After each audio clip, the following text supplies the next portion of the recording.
Good evening. Welcome to the Wednesday, January 25th, 2023 regular Board of Selectmen meeting. This is a hybrid meeting via Zoom and in person at Old Town Hall. Zoom meeting information, the ID is 844-1935-0339. Passcode 481745. You may also phone in at 305-224-1968. You were allowed to contact the Board of Selectmen office prior to this meeting to provide public input. And that can always be done at boardofselectmen@Dayton-ma.gov prior to our meetings. You may also, via Zoom or call in at the Zoom information provided above. There will be continued play on Dayton Channel 9 and on YouTube at www.youtube.com/Town of Dayton. This meeting is being recorded. The listing of matters are those reasonably anticipated by the chair, which may be discussed at the meeting. Not all items listed may in fact be discussed, and other items not listed may also be brought up for discussion to the extent permitted by law. At this time, I would like to call the order. Participating by Zoom is Selectman Ken Pacheco. Good evening, Mr. Pacheco. And also present is Selectman Peter Karen. And I am Leonard Hull, Chairman of the Board. I would ask at this time if you could stand for the Pledge of Allegiance, followed by a moment of silence. I pledge allegiance to the flag of the United States of America and to the republic for which it stands, one nation, under God, indivisible, with liberty and justice for all. Since our last meeting, one member of the Dayton community has passed. George P. Aguiar, 91 of Dayton, husband of the late Lorraine Medeiros Aguiar, passed away at his home on Friday, January 6, 2023. He was the owner of the Stafford Square Arco gas station in Fall River for 35 years.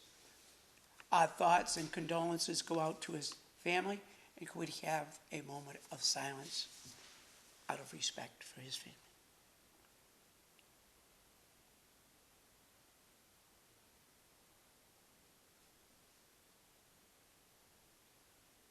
Thank you. The first item on the agenda is a public hearing for the application of a new liquor license for Dave's Fast Mart, doing business as Dave's Fast Mart, 420 Somerset Avenue. Mr. Mullen, Yes. The first question that I have is before we approve this application, and this is kind of a standard question that most boards ask before approving. Does Dave's Fast Mart have any encumbrances with the town, financial debts owed to the town, whether it be taxes or other fees? They do not, no, Mr. Chairman. Thank you. Mr. Pacheco, do you have any questions in regards to this application? Yes, I want to know if there was a calling check. I'm sorry, was there a query check completed? Mr. Mullen? I don't think so, because it's not here in the packet that they gave us. They're missing proof of citizenship, financial statements from Bank of Five and St. Michael's Credit Union, copy of the lease, and their floor plan. So if it was done, we didn't get a copy of it. I don't know if you would get a copy of the query, but The financial, financial statements, they were included on the back end, but just because of privacy issues, confidential. So issues, like making those public. So yeah, we do have those in the office. Like, Karen, do we have the Yes. query check as well? I believe so, it's on Okay. there. About the copy of the lease and the floor plan.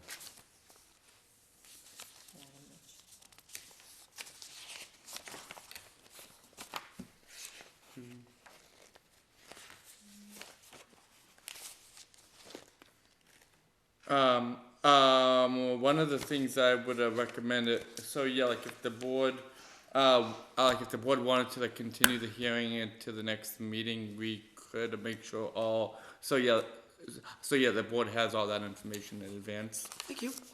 I will entertain a motion to table this. I'll make that motion. Do I have a second? Second. I'll second it. Nope. Yeah. Sorry, Mr. Pacheco. Pacheco made the motion, Mr. Karen seconded. All those in favor, Mr. Pacheco? Aye. Mr. Karen? Aye. Chairman Hull is an aye. Next on the agenda, petition for a joint or identical pole location, number 303-94221, Main Street. This is in regards to relocating 29 jointly owned poles on Main Street. I have been advised by the Ethics Commission that I should disclose before the vote that I live on Main Street, and one of those 29 poles is on my property. So I just must disclose that to the public before we vote on this item. Now, we've had discussions about this in the past, and unless the board has any other questions regarding 28 of the poles, I would like to turn our attention to the pole on the corner of Williams Street and Main Street. And that pole was the one that kind of took up, actually, we had 2 meetings on that. The second meeting was specifically on that pole. Is there anyone here from National Grid or Verizon to? Yes, we do have Mr. Justin Silver, like on behalf of National Grid, and we also have George Listoka. He is from the On Point, and he's also been National Grid's representative on this project as well. So, good evening, Mr. Silver and Mr. Listoka. Good evening. Good evening, everyone. Good evening. So, and I'm sorry, like we do also have like Eric Fontaine also from On Point as well with us. Yeah, to answer any questions about specifically with regards to the engineering, like in the analysis, so of the brace pole that after the last meeting on the original petition, like we actually met with representatives from National Grid in On Point in the field and in that area to look like at the opportunity to re-engineer the infrastructure. So at the end of Main and Williams, and like and we did examine a few alternatives, but based on the infrastructure and the and the significance of the infrastructure in that area, like and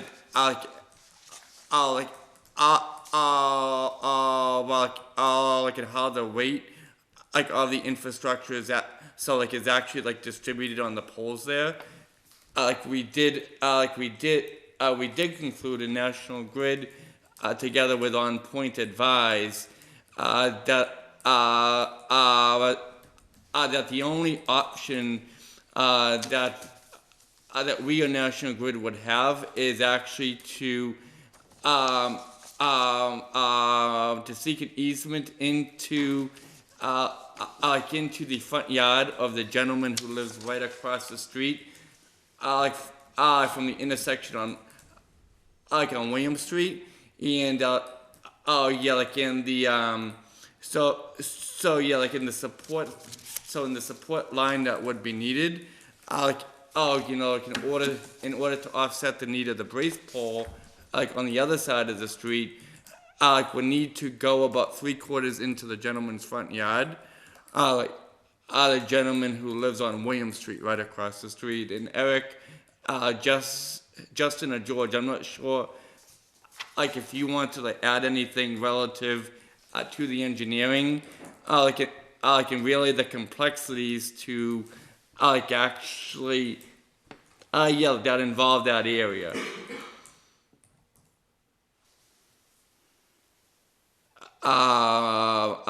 Justin, are you there? I am here. George would be more Okay. adept to answering those questions since this was his design and I'm presuming he was the one that met with you out there to discuss the project. I'll be answering all those questions. Okay. Okay. So, I was trying to get, there's a lot of feedback on my end, so I don't know if sorry, it's just a little bit distracted. So, the question is, regarding the push brace pole. Yes. And, yeah, so we looked at this location and we did the best that we could do, given the circumstances with the infrastructure that's in the ground and across the street and what we got. We have to kind of remain the push brace as what it is.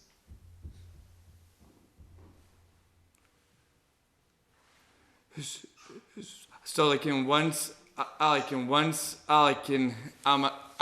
I believe mid to late October when we met with National Grid, and their consultants with Highway Superintendent Ferry, with ADA Coordinator Gail, we did reach out to the resident, who lives at the corner of Main and Williams, and explained,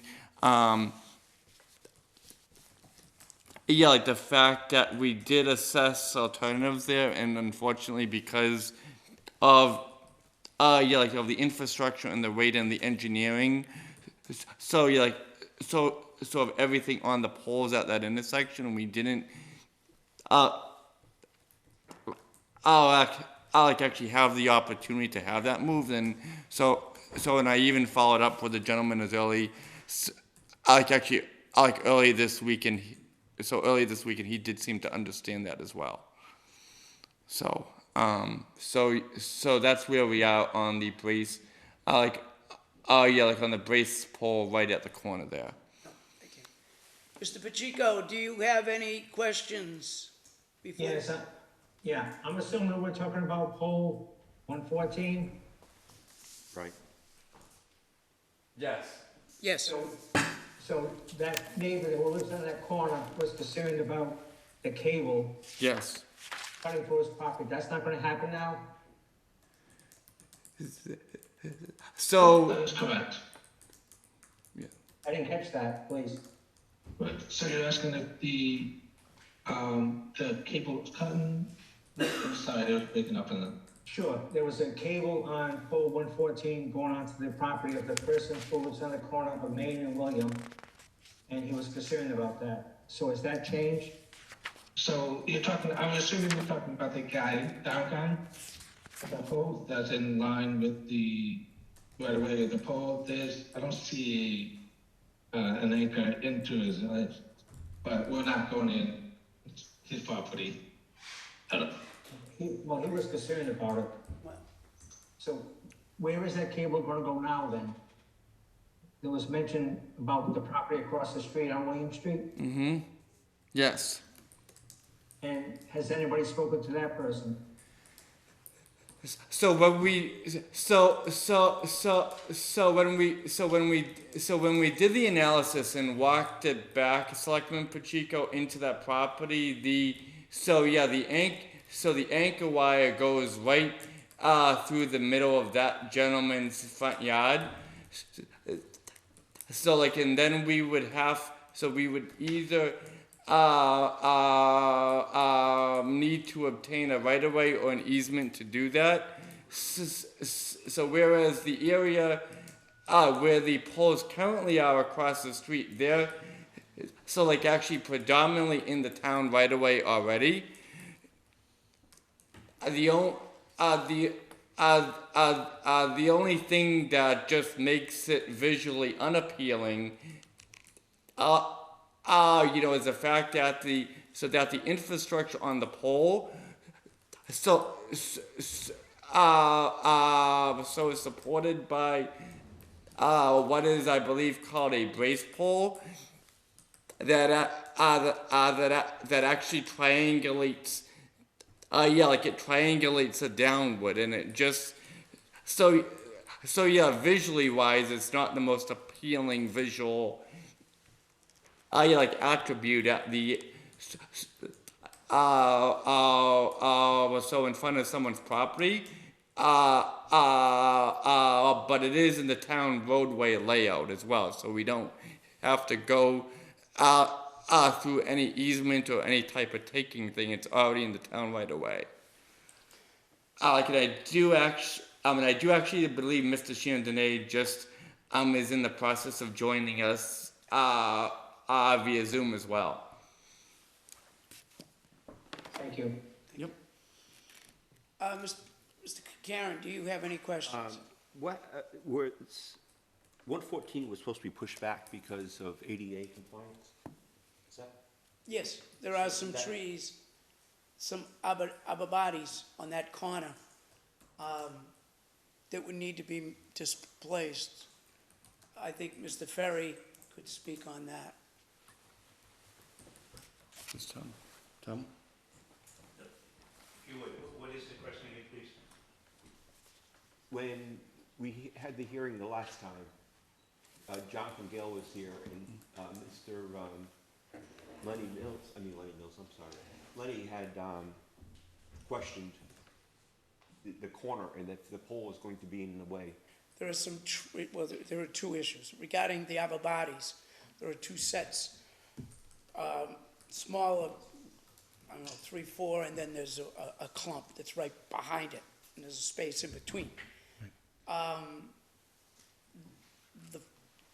The arborvitaes, the trees that are closest to William Street, is that town property, or is that the Chardonnay's property? The varieties are on Mr. Chardonnay's property. And they're not interfering with the project. And will they be disturbed? No. So we've been able to resolve Mr. Gale's concerns so that his ADA issues are met and those trees are staying where they are? Yes. And the landowner is aware of this? Yes, I spoke to him several times. He's okay with the pole in question with the brace pole can remain the way it is, yes. Okay, no, thank you. That pole does not need to be reset. All the other poles do need to be reset. If I'm clear, I'm sure National Grid is understanding that. Did you say Mr. Chardonnay was coming in? Yes, he is on. He has joined us via Zoom as well. Well, that's good to hear about the arborvitaes. I was concerned we were going to need to compensate him for those. That was the tree warden being eager to do that. No, okay, thank you. Mr. Chardonnay?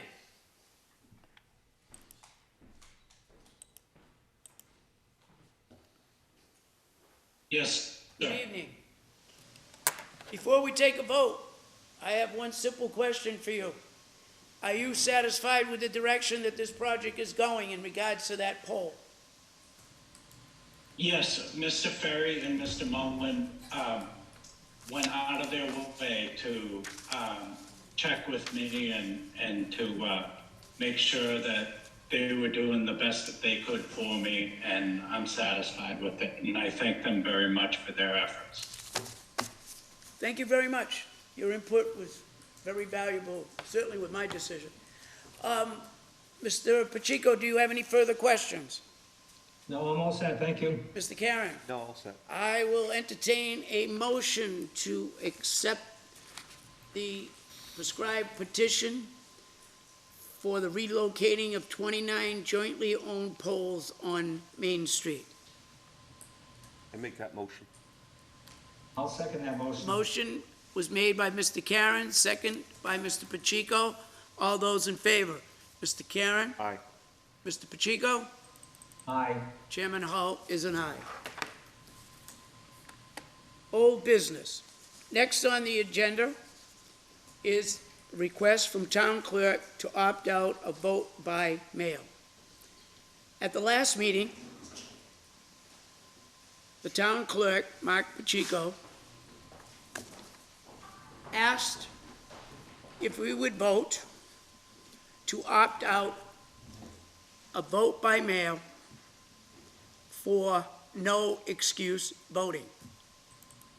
We had a public hearing on the event, on this motion, and this evening, the Board of Selectmen will first comment, and then they will vote. Mr. Pacheco, I just want, and Mr. Mullen, just want to make sure that the motion will be either yes to opt out of no excuse vote by mail. A yes would mean we would opt out, a no would mean we would continue the practice for local elections of a no excuse vote by mail. Is that correct?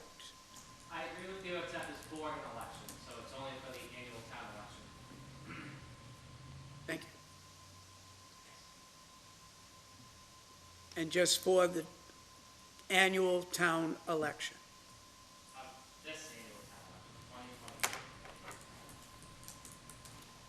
Thank you. Now, with that being said, Mr. Pacheco, do you have any comment before we take a vote? Sure, yes, I do. Okay, thank you. So I'm opposed to taking away the people's right to vote by mail. It's been a convenient way for people to vote. We should be encouraging more people to vote. As just stated, our state elections and our national elections will have vote by mail. But we're trying to eliminate that for our annual election, which impacts this town so much.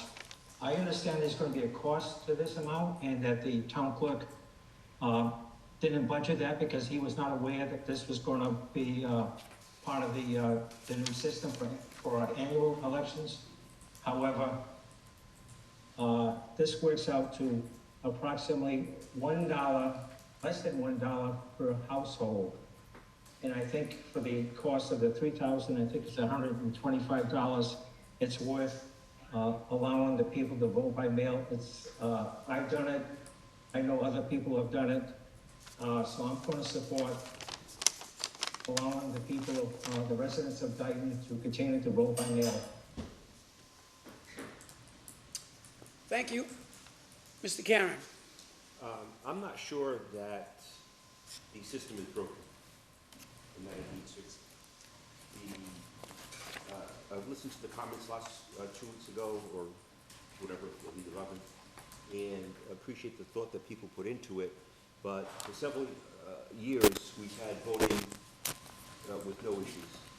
And we still will have advanced voting for those who need it. And like Mr. Pacheco had said, he doesn't question why somebody puts in an advance requirement. So it's not something that's going to go away. It's just not going to be required to spend $3,000 plus to notify every citizen that they can advance vote. When I'd rather see that money spent on annual town meetings to notify the residents that there's an annual town meeting. One of the things that was said was that we should spend the money now and experiment to see how many people will vote. And I don't think we're in a position to take the funds of $3,000 plus and use it as an experiment to see if people are for or against it. It's an annual event that we have to vote on it, and I'm not sure, like I said, that the $3,000 should be spent on that. It's not in the budget, and $3,000 is still a lot of money. Mr. Karen, thank you. When our clerk asked for $3,000 earlier this fiscal year for police protection for early voting, I said no, because it was not in his budget. We were a quarter of the way through the fiscal year and was, in my judgment, not a sound investment of our town's resources.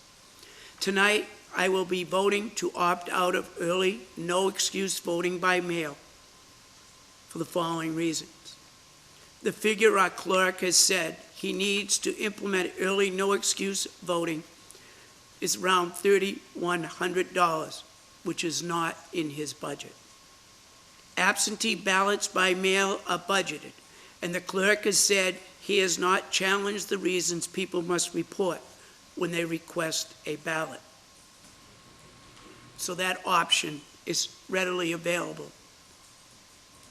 The other difference is, unlike no excuse voting, absentee ballots will only be sent to those who request them, not a direct mailing to all residents, as was done during the last state election.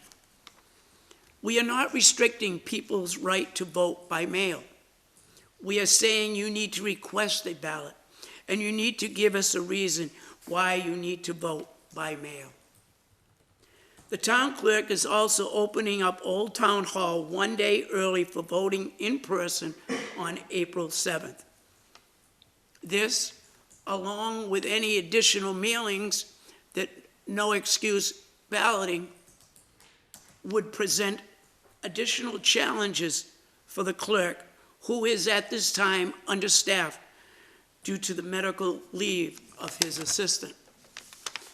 I have been consistent on my stance on holding the clerk's budget to the limits it set for itself during the budget process. I have also been consistent in my stance on holding other departments accountable for their budgets.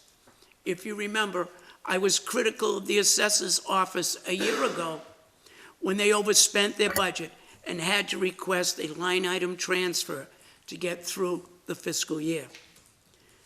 This decision that I'm making this evening is not for political reasons. This decision is based on sound fiscal principles that say you learn to live within your budget, as the taxpayers must do on a daily basis. Thank you. With that being said, I will entertain a motion to opt out of unexcused vote by mail. I'll make that motion. Do I have a second? Chairman will step down to second the motion. All those in favor? Mr. Karen? Aye. Mr. Pacheco?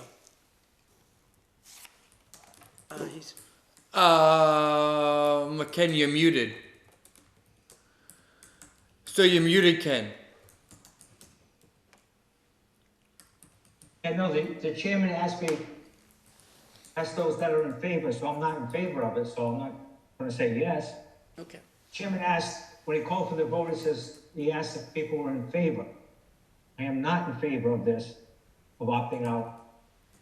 Okay, thank you.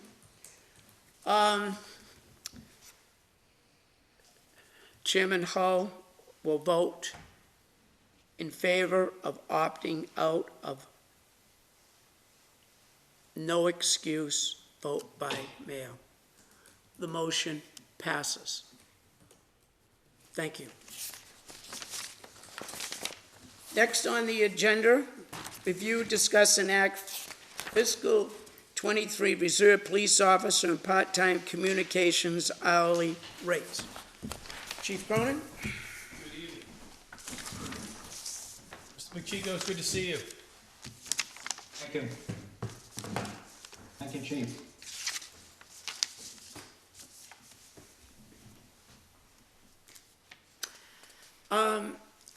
Mr. Karen, I believe, and Mr. Mullen, you were involved in negotiations in regards to this. Yes. And it is my understanding that, Mr. Mullen, you have a recommendation for us this evening. And it's also my understanding that relationship that was developed earlier this year with contract negotiations with Mr. Karen and Mr. Mullen, which were very good, continue to be good. And that's awesome for the town, and it certainly makes Board of Selectmen life easier. So with that being said, could we discuss the proposal so we can vote on it? Sure, you want me to review it? Yeah, Chief, if you wanna begin, and then we can jump in. Yeah, so a couple weeks ago when I came in, I just wanted to, again, start the discussion on showing the, I guess, the recognition and the appreciation of what the reserve officers and the part-time dispatchers have to go through, especially with the new regulations and all the new training requirements that are coming down through the state. And when we looked at their current wage, I just felt that there was definitely, it was inadequate, to be quite honest.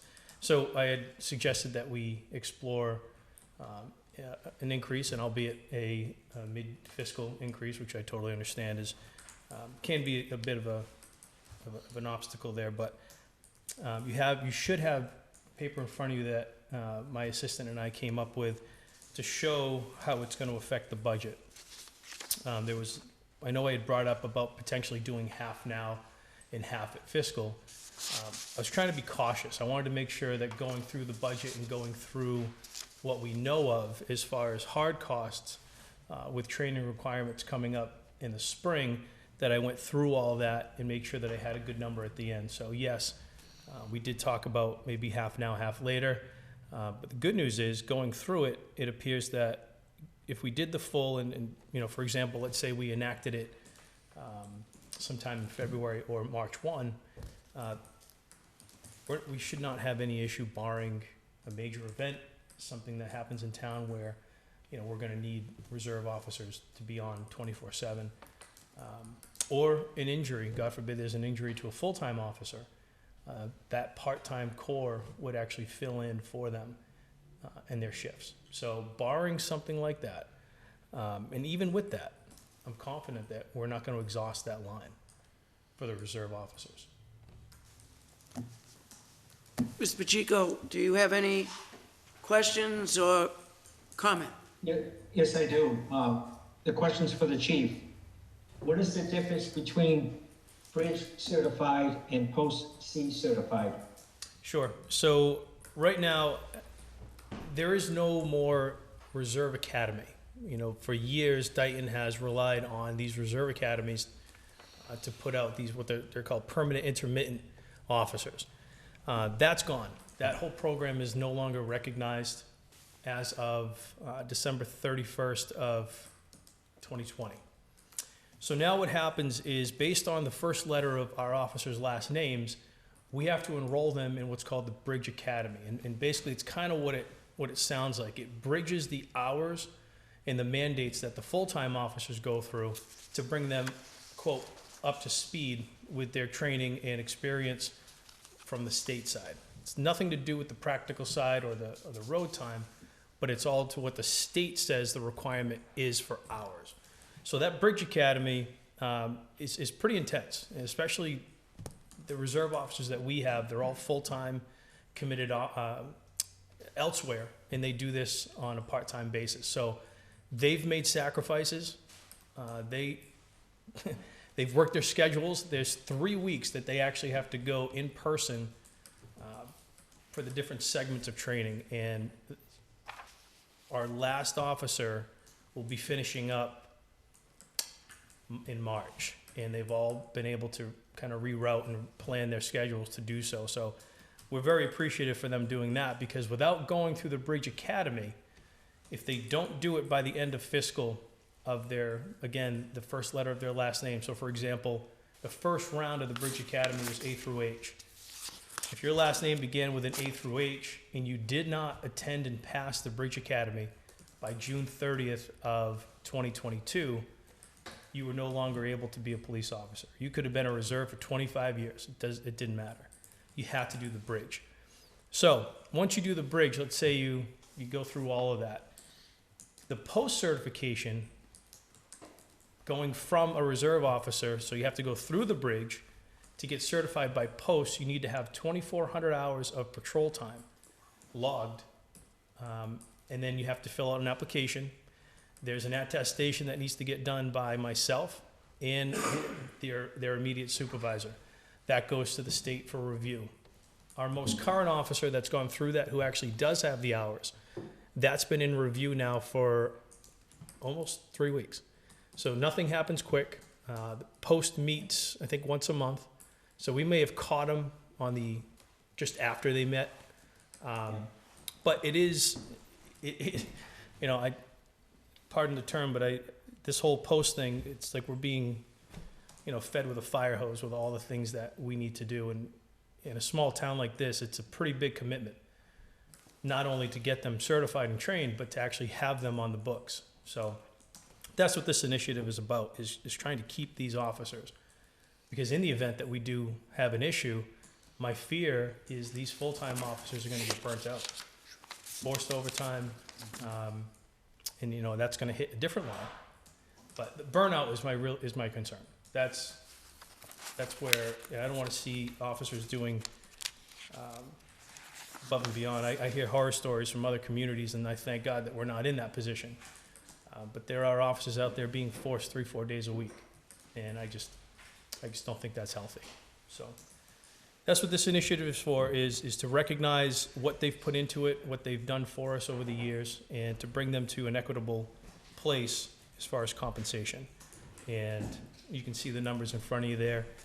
We ran it a couple times anyway, and we're pretty confident, again, barring any major issue, that we should be okay. Thank you, Chief. Thank you. Mr. Chairman, I'm going to support the increased wages for these officers. Now, the full adjustment or the half adjustment, Mr. The Pacheco? full adjustment. Okay. Mr. Karen? You've answered my question, which already was what's the worst case scenario? What are some of the soft costs involved? So that's kind of an unknown, right? So depending on, for example, let's say I have a full-time officer that's hurt in the line of duty. Per the contract, what people may refer to as IOD or 111F, those injured on duty claims, that's going to go contractually. Their first refusal is going to go to a part-time officer. We have 5 part-time officers. So it'll go through the 5 first. If that cannot be filled, it goes to full-time. Soft cost actually can be discussed in 2 different lines here, because you could discuss the reserve line, because that's the first one that it would go to if they were to say yes to the job. I can't force a part-time officer to take a shift. Just can't do it. If it goes to the full-time shift, we'll have to absorb that in the OT line. Either way, if it goes fully to the reserve, we're going to be okay. If it went fully to the full-time, that's going to be problematic. But if there's a split in there, if it gets divvied between the 2, we'd still be okay. And that's starting from, say, February 1st. We'd be okay. It would be tight, but we would be okay in the full-time OT line. Reserve, we're all right. What are you at with overtime now? I knew you were going to ask me that. I didn't bring the percentage. We're about halfway through after 6 months of the fiscal year. I think the last I saw was 47%, 48%. So we're under 50. Yeah. So we're kind of ahead where we should be. Mr. Karen, Yes, sir. you and Mr. Mullen negotiated this agreement with 2 options. What is the recommendation of you and Mr. Mullen in regards to the direction that we should go? One of the first things was, I didn't want to see a rate increase in the middle of the year, for a number of reasons. And after talking with the chief, we realized the budget could absorb it, but we'd still be setting a precedent. Well, I thought we would be, but we have in the past done a rate increase in the middle of the year, for gentleman is, he's right here for, cable. So it's not like we haven't done it. Originally, I thought we could absorb the full adjustment, which I still think we can do. And I spoke with Mike over the weekend and thought maybe to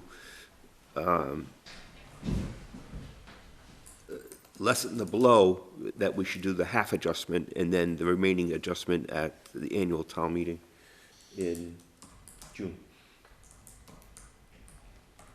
Interesting.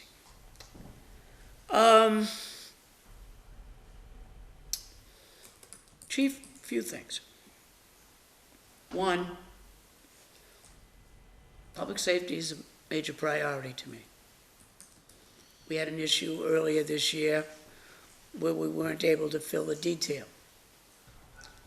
We had an issue a couple months ago that was very scary. You know, where 2 officers had to draw their guns and could have been deadly consequences. Having officers work forced overtime puts them at risk. Having more officers makes the likelihood, as you mentioned,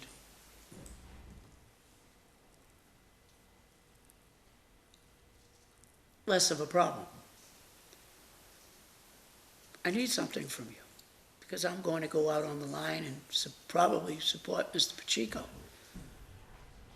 This is going to be your first test of budget management. Do you feel confident you can hold the line if I vote in favor of full adjustment at this time? Considering everything I've said, barring an injury, barring a major event where we're going to need assets and personnel, yes. Knowing what I know as far as training requirements that's coming up, that's already planned for, that's already worked into these numbers, yes. There's one other factor. Earlier this year, we took a controversial vote with the clerk's office. And even though these gentlemen are not in the union, they're brothers of the union. And my experience with the Dayton police is they're always one. When they're on the field, there's no difference between reserve and regular. They're police officers. Correct. They did us a big favor. They came and they picked up the ballots, town hall, and dropped them off Mr. Pacheco. At the end of the day, they picked them up. And the union, on their own, voluntarily, with no persuasion from any of us, including Mr. Mullen, volunteered to do that at no cost to the town. So I get a feel that your guys, they care about the town too. One other thing. Previous contract negotiation, not this last one, I believe we went to arbitration. We had Mr. Mullen, we had Mr. Karen negotiate a contract that went very smoothly, from what I heard, very amicably. Yeah, I can speak to police negotiations. I was the union president for quite a few years. I negotiated, I think in total, I negotiated 5 contracts, and we always had a great working relationship. It never got to stalemates, impasses, or arbitration. I don't believe in this last one, that arbitration was No, called it was for. the police, no, Yeah, so. The no, previous one didn't? no. No. It's a testament to, I think, the expectations and the relationship that's been developed over the years, that we can have conversations and figure things out. It's never been, in my opinion, like a butting of the heads. So we're very fortunate. I can't stress that enough, because I talk to other chiefs in other communities weekly, and there's some interesting stuff going on out there, and thankfully we're not part of that. So Thank you. Mr. Pacheco, Mr. Karen, any further comment? Nope. No? I will entertain a motion. We have 2 proposals in front of us, so I'll entertain whatever motion the body so feels they want to present. Well, I make the motion to go a full adjustment. Do I have a second on the motion? I'll make a second, but to be effective March 1st. Yes. Thank you. Thank you, Selectman Pacheco. Thank you. All those in favor, Mr. Karen? Aye. Mr. Pacheco? Aye. Chairman Hull is an aye. Thank you. Thank you. It's much appreciated. Thank you. So yeah, I just want to be clear. There is a there is a proposed part 2 to the same question relating to part-time dispatches as well. Correct. Correct. Yes. Yep. Thank you. I don't see that on the agenda, but, okay, I just see part-time communications, is that? Yes. Yes. Dispatch, okay. Yes, I'm sorry. Would that rate be the same? No, the rate is different Could you- for dispatch. I have Now, is that in our packet? I don't. Yes. that would have been The bottom part of the chief's January 4th letter that right now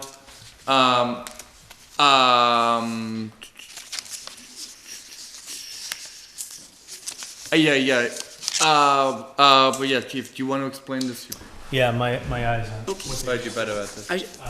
But yes, so currently dispatch is right around the same rate as, actually they are the same exact rate. Part-time dispatchers and part-time officers are at $17.33.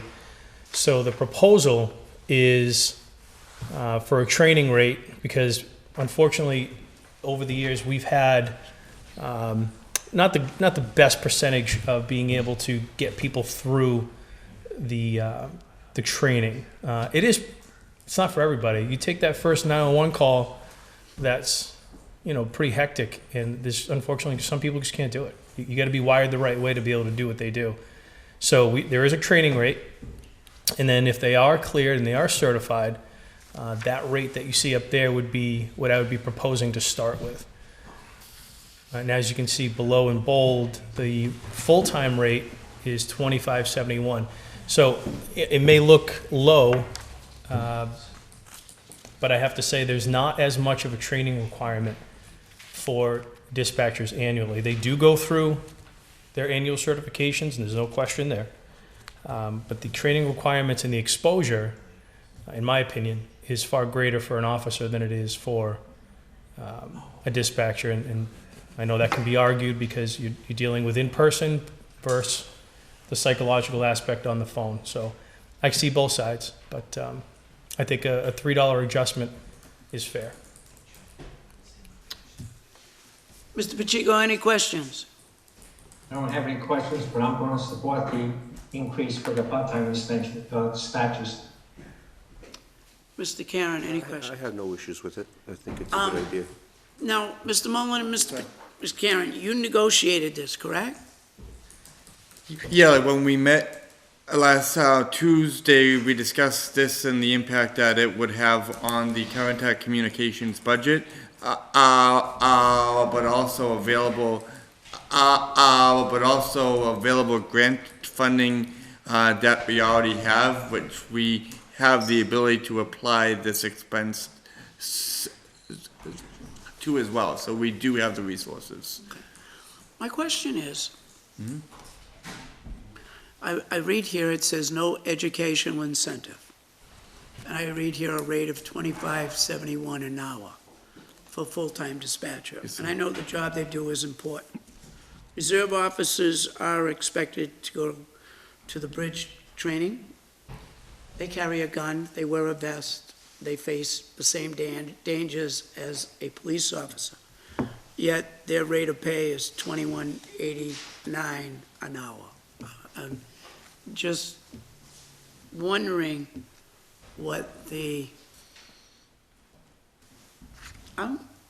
No, it's, I don't think you have I have two, no, bridge certified would be $24.50, $24.50? and post certified would be $27.75. Okay, thank you. I'm looking at this one in, No problem. thank you. That's okay, so Mr. Hull, that number that you see there, That's the average. So I took what we have. Oh, okay. That's the average rate, if we did the half on the police side.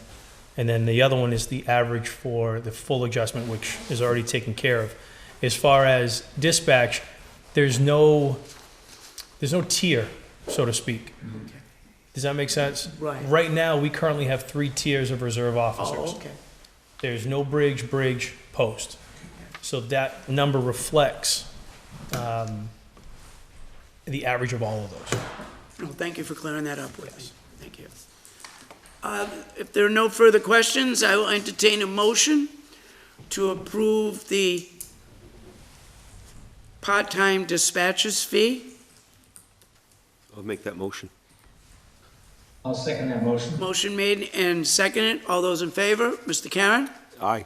Mr. Pacheco? Aye. Chairman Hull is an aye. Thank you very much, Chief. Thank you. Next on the agenda is public input. I'd like to go over a few rules before we begin. One, we will limit public input to 5 minutes. Secondly, any criticism of employees of the town in public input is prohibited under their collective bargaining rights. I suggest if you do have a complaint or concern about an employee of the town, you either meet with Town Administrator Mullen or file your complaint in writing with our Human Resource Department and Mrs. Karen Brady. Thirdly, if you are a town employee and you have business before the town in regards to your department, I am asking that you see Mrs. Brady or Ms. Kerwin and be placed on the agenda as a business item. And lastly, this town is noted for its big heart, and we encourage respect. And the chair reserves the right to have disruptive people stop their comment or, if necessary, be removed from the meeting. We've been very fortunate the last 2 years. That hasn't had to happen, so I'm not anticipating a problem. Does anyone have any public input at this time? Mr. Moore, please come forward. I am going to ask for a motion because I would like to suspend the rule of 5 minutes.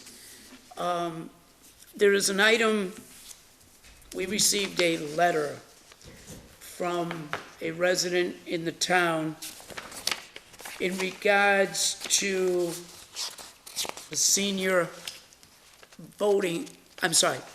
tax exemption.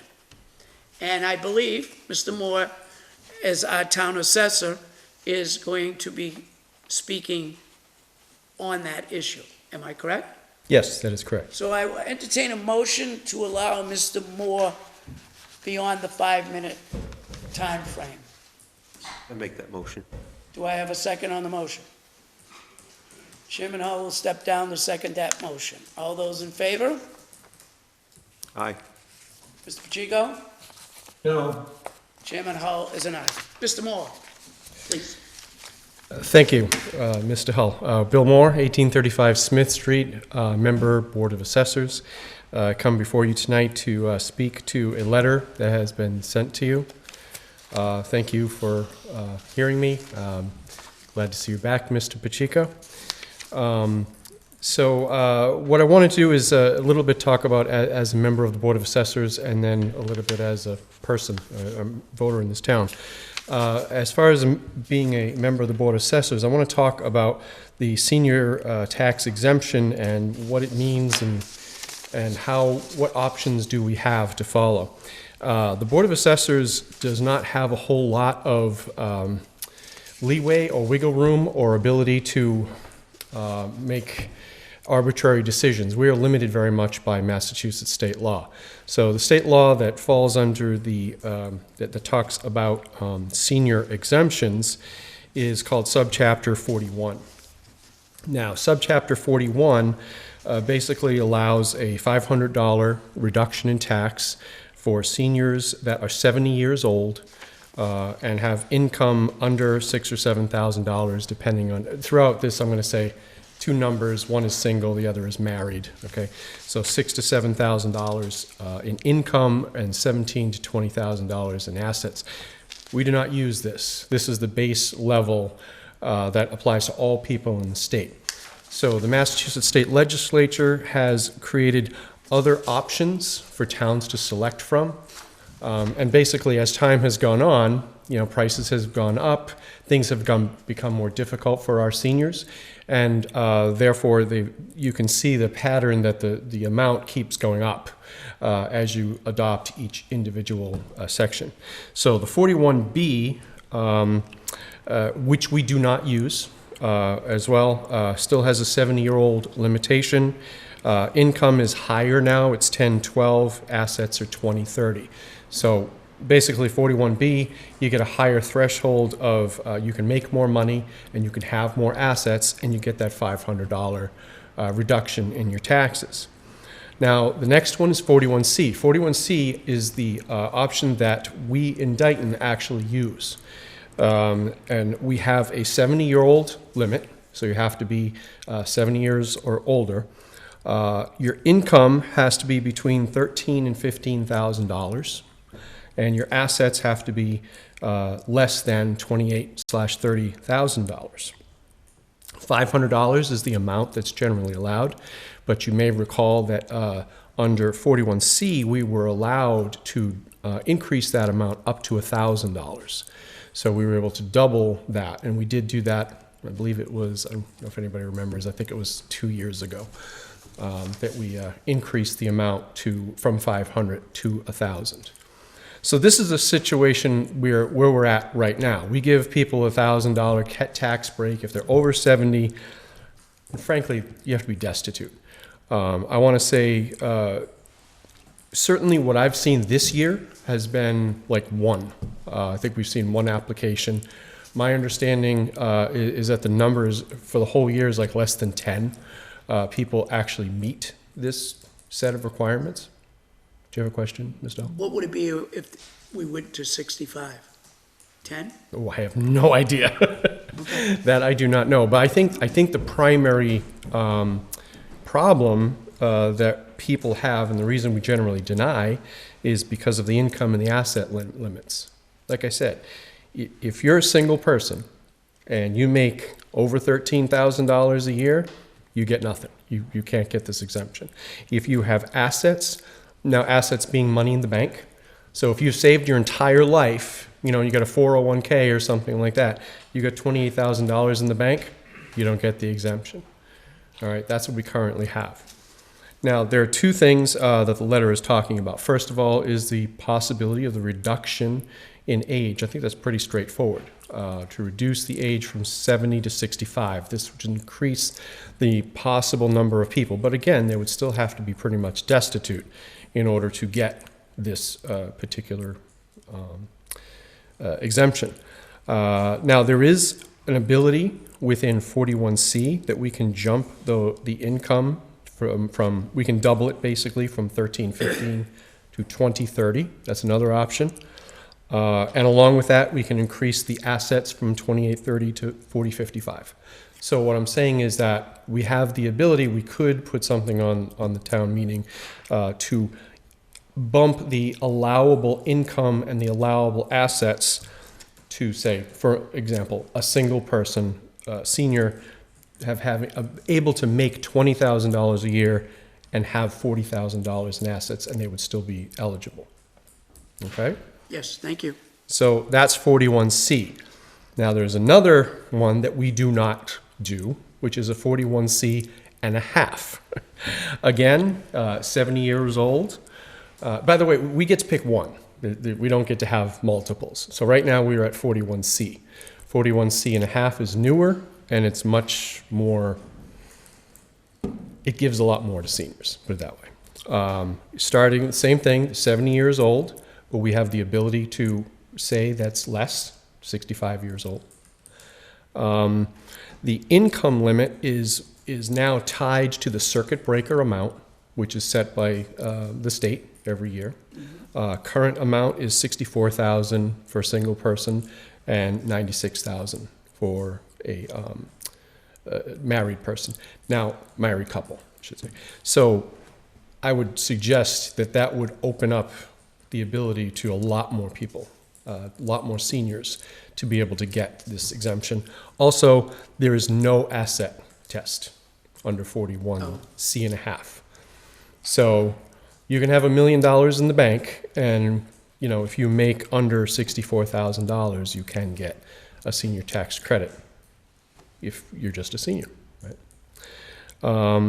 What were the amounts? The amount that they get is tied to the value of houses. I don't want to take up too much time with all the details. I ran the numbers, and we would have the choice to go from a low of $291 per senior to a high of $1,163. And this would automatically adjust over time as property values adjust. This number would adjust because the number is now a percentage. So 41C and a half is a percentage, whereas everything else is just a number. Does it make sense? Yes. So so now, you know, that was my spiel as a Board of Assessor. Now as my spiel as a person, I feel that seniors need a break. We have a lot of hard times in this town, in this country. I think that the amount that we give the seniors as a break is very small, and it's very restrictive. I mean, literally, right as of right now, I don't know, you know, if we want to go full 41C and a half. Of course, that's all of this, by the way, is up to voters. I'm simply giving my opinion that I think that, you know, what we're doing now is probably insufficient, and we should do at least. I would certainly lower the age, you know, to 65. But I would also strongly consider possibly adopting the 41C and a half, which would allow us to go based on percentages and not a fixed amount. That's the total amount we can give. I agree with you, but I'm going to give you some homework shortly. I will entertain a motion to take Mrs. Brenda Ferrera, 86 Forest Street, her letter out of order because it applies to this discussion that we are having. Would anyone wish to make that motion? I'll make that motion. Mr. Pacheco, do I have a second? I'll second that motion. Motion made in second. All those in favor? Mr. Karen? It's an aye. Mr. Pacheco? Aye. Chairman Hull and I. And I will read her letter into the record. Brenda Ferrera, 86 Forest Street, North Dayton, Mass. I am requesting the select persons please consider a warrant for the next meeting to vote and adopt to lower the age of 65 for senior residents of Dayton as allowed in the Massachusetts Senior Property Tax Exemption, Mass General Law, Chapter 59, Section 5. Clause 41 is the basic exemption for seniors. Over the years, as income and asset values rose, the legislature enacted alternative exemptions, clauses 41B, 41C, and as Mr. Moore spoke, 41C and a half, and options within those exemptions that cities and towns may adopt. Clauses 41C and 41C and a half. The eligible age may be reduced to 65 or older by vote of the legislative body of your city or town. The clause 41C exemption may be increased to $1,000 by vote of the legislative body of your city or town. The clause 41C and a half exemption may be increased up to 20% of the average assessed valuation of residential property in your city or town by vote of the legislative body of your city and town. I respectfully ask that the select persons adopt the lower age requirements and the largest exemption allowed by state law. Due to the increase in home valuations, property taxes are an unaffordable burden for seniors on a fixed income. Thank you for your time and consideration. Mr. Mullen, Yes, sir. could you define the legislative body of the town of Dayton based on our bylaws on something like The that? legislative body of the town of Dayton is, so like his town meeting. Town meeting? Yes, it is. Thank you. Now, I have a couple questions, Mr. Moore. Actually, first, Mr. Mullen, Yes. when's the deadline for submission of warrants to your office? Typically it's around early April, so, So we got time. so we have a lot of time to do the analysis if that's, the direction that we wanna look forward, sort of going. Traditionally, the warrant is opened, the intertown meeting warrant is open, typically at the end of February. So like, we do have a lot of time if we wanna look at, you're doing something and opting into,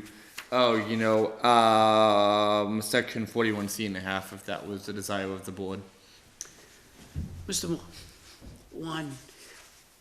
what is your preference, 41C or 41C1/2? Well, I think 41C1/2, because of the no asset limit and the much higher income limit, is going to be very broad-based. It's going to apply pretty much to all seniors. So With that being said, would you be able to put together a spreadsheet for our next meeting, so we can continue this I discussion? could try working with our assessor That's even better. and see if she can get me, I'm not sure we have demographics broken out like that, but I can ask if we do.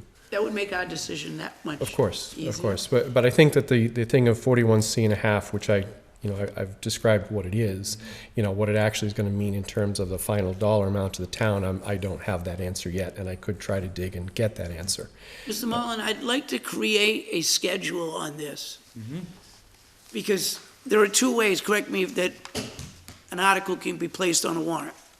One is by vote of the Board of Selectmen, is that correct? Yes, that's how all articles appear on the warrant, yes. Or by petition. It could be by petition also, citizen. Yes, yes, okay. Yep. So hypothetically, Mr. Moore could come before us and advocate for us to take a vote on an article Yes. for the warrant.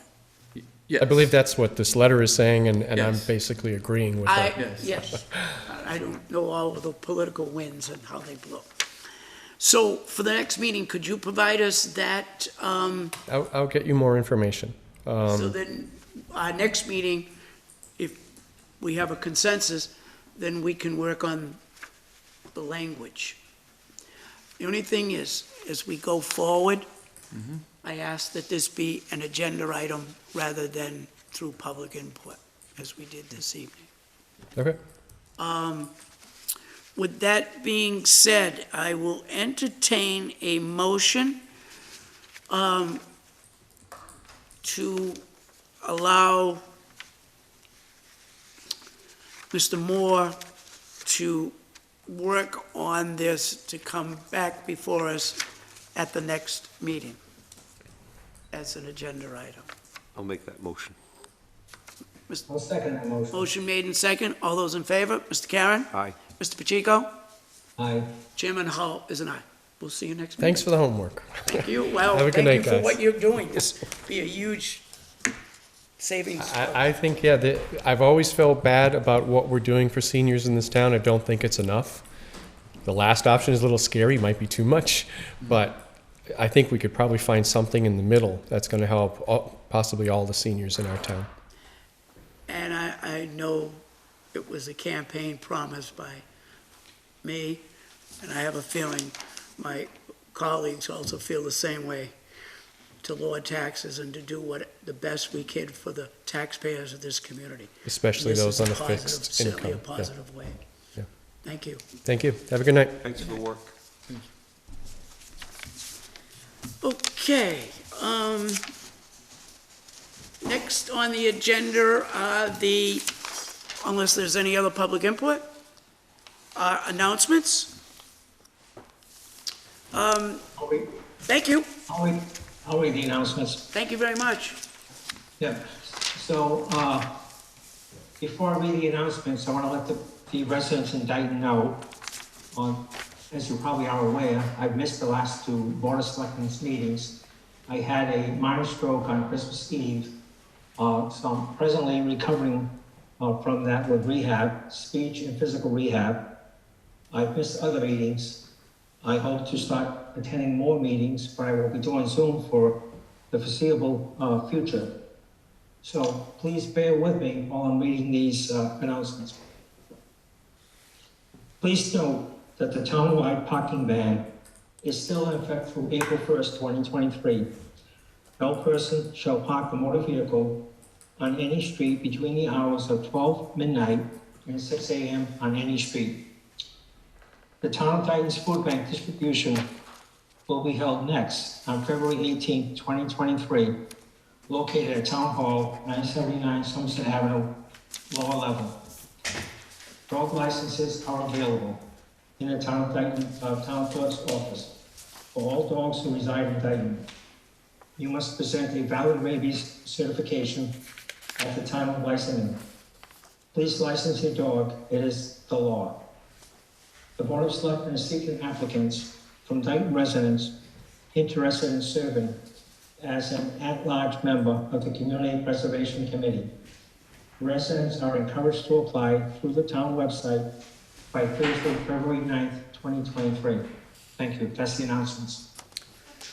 Mr. Pacheco, thank you, and we're so glad to have you back with us. Glad to be here. Ditto, Ken. Thank you. Selectmen's reports. I have quite a bit, but Mr. Karen, do you? None this evening. Thank None? you. Mr. Pacheco, do you have anything in regards to Selectmen report? No, I don't. Thank you. Thank you. I had the opportunity to attend the Mass Municipal Association annual meeting this past weekend, and it was an incredible experience. Leaders from 351 cities and towns across the Commonwealth attended this meeting, along with Governor Maura Healey, Lieutenant Governor Driscoll, Senator Markey, and via Zoom, Elizabeth Warren. And based on their commitment to the Biden administration and their work with MMA, a series of proposals will be brought before the governor and the legislature for their approval. I have 8 recommendations that I would like to read as to the direction that the Commonwealth, working with the Mass Municipal Leaders Association, is heading. I'm not sure if the public is aware that especially on the Cape, PFAS is a serious problem to the water supply. And the governor's office and the MMA recognize that and will be working to provide an additional $300 million for remediation of those problems, because many communities on the Cape are forced to treat their water, their wells, their reservoirs, their wells, and also provide mandatory sewage. In the case of the town of Barnstable, the mandatory sewage costs are $1.9 billion. Much of the PFAS on the Cape is a direct result of the problems attributed to Camp Edwards and Camp Edwards and Camp Otis. Similar, but not to the degree of what you may see in the news with Camp Lejeune. They're also dedicating, and they voted at the MMA meeting, an additional $400 million for public housing. Lieutenant Governor Driscoll made it her goal to significantly reduce the 200,000 people in this state who need housing. There will be, and we've seen it with discussions about the MBTA impact zone and with a couple of the 40B projects that we will be discussing soon and have already come before the planning board, that public housing will be on the forefront of Governor Healy's agenda. Also, the MMA supported President Biden and Governor Healy's Diversity, Equity, and Inclusion Initiative, as communities are going to be asked to provide diversity, equity, and inclusion plans in regards to their involvement on boards and committees and employment.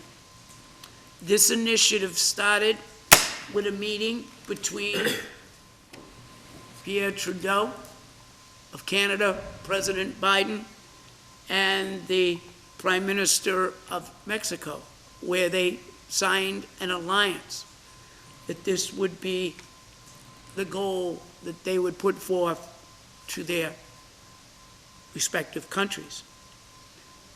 2 weeks later, President Biden met with the governors of the United States, and he convinced them to be on board with this. And Governor Healy, in her address to us, made it clear that that was a major focus of her administration. Also, on an initiative brought forth by Senator Markey, the Healy administration is supporting the federal and state goal of no fossil fuel use in the Commonwealth of Massachusetts by 2030. Addition, $14.9 million was voted by the MMA requesting that the legislature increase their budget for regional transportation. Also, $19 million more for special education circuit breaker funding, $400 million more for mass work infrastructure grants.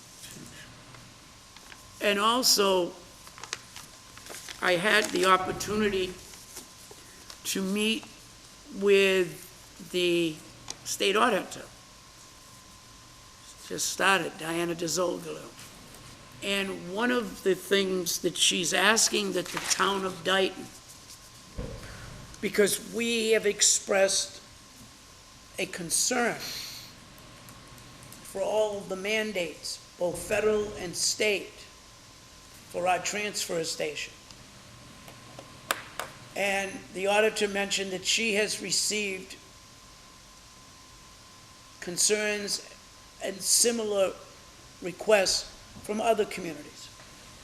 And she reached out to Dayton to meet with her, because when she brought it forward to Governor Healy, who's new on the job as well, she had not come up with a plan to deal with this. Was aware of it, but no plan at the legislative level or the executive level had been discussed. So we will be given the opportunity to meet, and she will put together a preliminary plan with recommendations to the governor, who she felt confident would continue and put forward a plan for vote by the legislature. So I was excited about that. regarding the water district, they are still looking for a superintendent. They had postings for a month, and I spoke to the administrative assistant in the office today, and they still do not have any applicants. So if anyone knows someone looking for the job of superintendent of water district, please apply.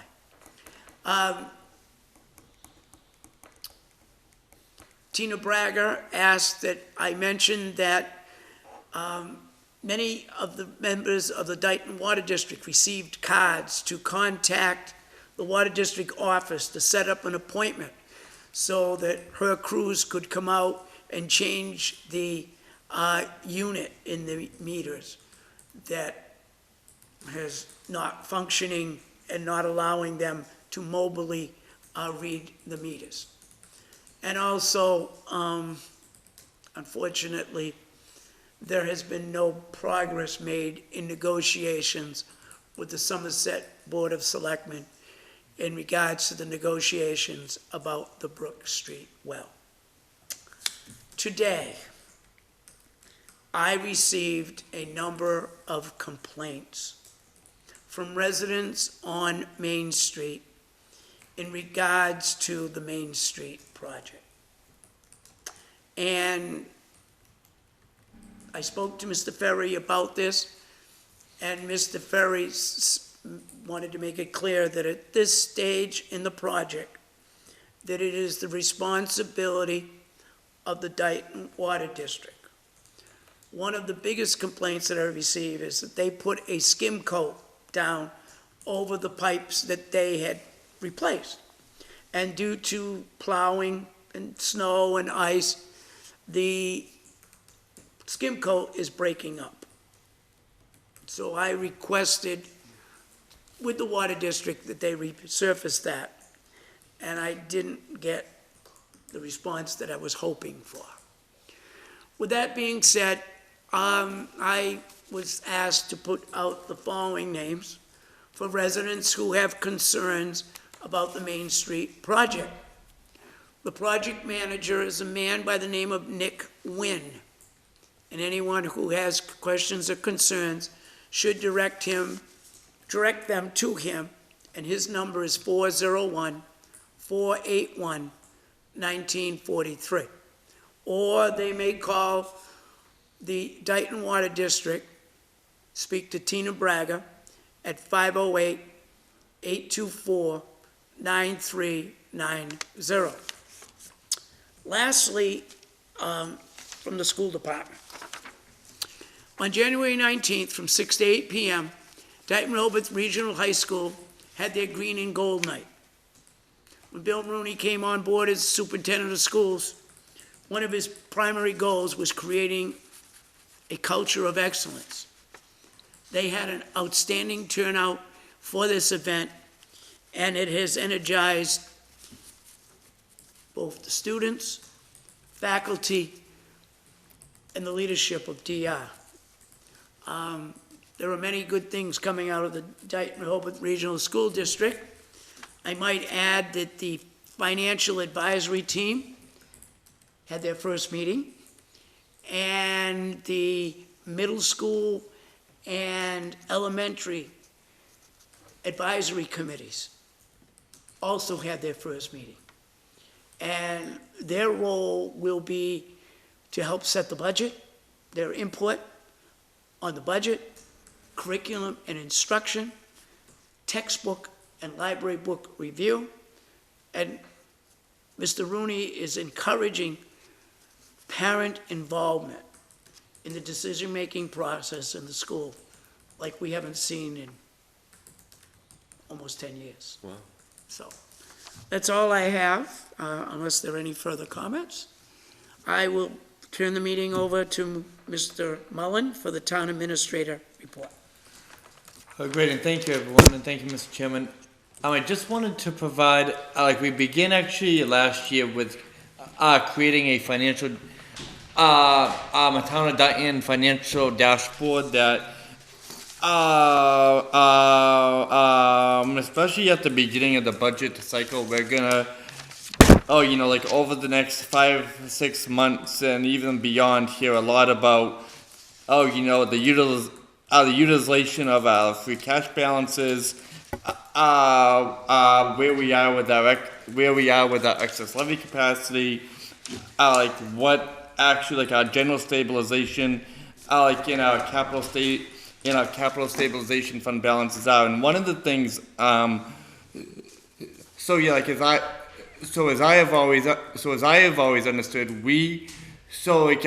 as folks who deal with these issues and these numbers on a regular basis, so we have a good idea what actually goes into them. But when when residents hear here and there about really free cash, where we are, where we are with our levy, and where we are with our levy in terms of the requirements of a proposition, but 2.5 and other requirements. Last January I thought it really important, to try to break a lot of these issues down and provide a context around a lot of them. So we kicked off doing that last year. For fiscal year 22.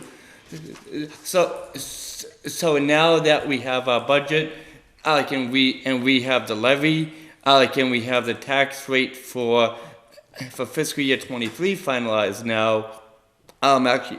Actually, early this week I updated our dashboard. So we have, and we can provide residents with, information on what exactly our residential and commercial tax rates for fiscal year 2023 are. What the average single-family tax bill in Dayton is, and so in fiscal year 2023, and how that actually relates to the statewide average FY23 single-family tax bill as well. Additionally, we spend a lot of time, especially in the fall, I'm planning for the fall special town meeting. So in the next, in the following 2 boxes, I really, try to break down where we've been trending, with in terms of free cash, what type of priorities the town had and the board had and the FinCom had, with regards to the FY23 certified free cash, and what the priorities were at our recent special town meeting, to transfer more than $1 million of the to transfer more than $1 million of that into our stabilization and capital stabilization accounts, as well as utilizing almost $600,000 to fund the police station debt, and to lower the tax rate in FY23 as well. So I really try to break down and really provide a lot of really this hard to find information in a way that is more easily accessible and transparent to our residents. But it's updated on our website. So it is updated on our website, it's updated on our social media, and I just wanted to share that with the board and the town as well. Thank you. With that being said, Mr. Pacheco, do you have any questions? No, I don't. Mr. Karen, do you have any questions? No, I think it's a great tool. No, thank you. Mr. Mullen, Yes, sir. could you explain to the public over the next month how the budget process will play out? Yes, so, no, I'd be happy to, Mr. Chairman, thank you. So we began our budget process at the beginning of December. We met with all department heads, boards, and committees. And as we discussed in prior meetings, we are going through a zero-based budgeting process this year. So I'm planning for the fiscal year that begins on July 1st.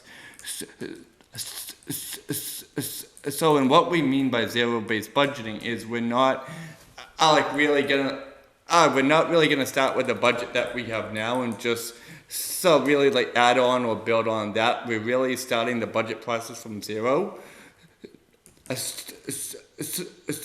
So and then we're working up and rationalizing all. So all the proposed expenses that go into every line item in every budget. And that is something new. It's a lot more work to do. But honestly, I feel it's a lot. It's a lot more responsible thing to do in terms of budgeting as well. So we started that. We kicked that off with everyone. At the beginning of December. We sent actually at the very beginning of the year, we sent all departments, boards, and committees their budget worksheets. In the accompanying zero-based budget worksheets as well. And we're asking all departments, boards, and committees to have their proposed zero-based budgets into my office and into the office of the town accountant by February 2nd, which is next week. And then in the month of February, the town accountant and I will be reviewing the initially proposed budgets. So to make sure that our departments, in our board, and our boards and committees have really, adhered to the zero-based budgeting process. We'll check budgets for any type of errors that might have been inadvertently included. So, and one of the things we're planning on meeting with the FinCom next week at this point, actually next Thursday night. So we can talk with the FinCom together about a budget process really that works in terms of the back and forth that is inevitable and needs to happen between the Selectmen and the FinCom, but also in a way, that hopefully will be much more manageable in terms of years past. In terms of the last 2 years that I've been here, on many occasions I have thought, that, in some cases our departments almost treated like ping pong balls, so they're invited before the Selectmen, then they're invited to the FinCom, then they may be invited back to the Selectmen, and then, so at the end of the process when we go into town meeting, they may have lost track about, where their budget is, the budget that they own, they take pride in as well. So we want to make the process much more manageable for everyone involved, in a way that allows, the Selectmen and the FinCom and our departments to do their due diligence. But in a way, hypothetically, if we're asking the fire chief to come, to a meeting to explain his budget, rather than having him come once to the Selectmen, once to the FinCom, I can then maybe have him follow up, once or twice after that, at least initially. And hypothetically, if he's able to present to both the Selectmen and the FinCom at the same time, so he's able to present his budget, in the zero-based constructs of this budget once. To the same room, to the same audience. Then, from there, if there are any follow-up issues or questions, both boards. From March until May, we'll have the opportunity. In an individual meeting to maybe have the chief, whatever department head is back. To talk individually with their committee. But we're trying to look at a way that does it a little better than how we have been. So yeah, but we'll spend most of the month, like in February, really like dissecting and, like, like really getting a good understanding about where, like we are heading in FY24. I do expect that with the first year of the $200,000 debt service for the BP project, that FY24 is going to be the most difficult year we've had in a long, long while. Like I haven't. I haven't, and I don't think we should rule out any cuts at this point. Like I think based on, like based on our really static revenues that, going into this year, but especially in FY25, we're gonna have a lot of real, like a lot of real challenges really to deal with, and if, so yeah, like I mean, and as we approach FY25, so I'm sorry, as we approach, and as we approach FY24, I want, and hopefully the kinds of decisions that that we're gonna make and that are gonna be made to help shape FY24. Those same decisions are gonna impact how we plan forward for FY25 as well. So I mean, and I do think we have a lot of opportunity to start addressing, really a lot of the challenges in front of us at this point. So I hope that answers your question, Mr. Chair. No, thank you. Tuesdays and Thursdays, February. Should Yes. we try to keep those open for budget meetings? So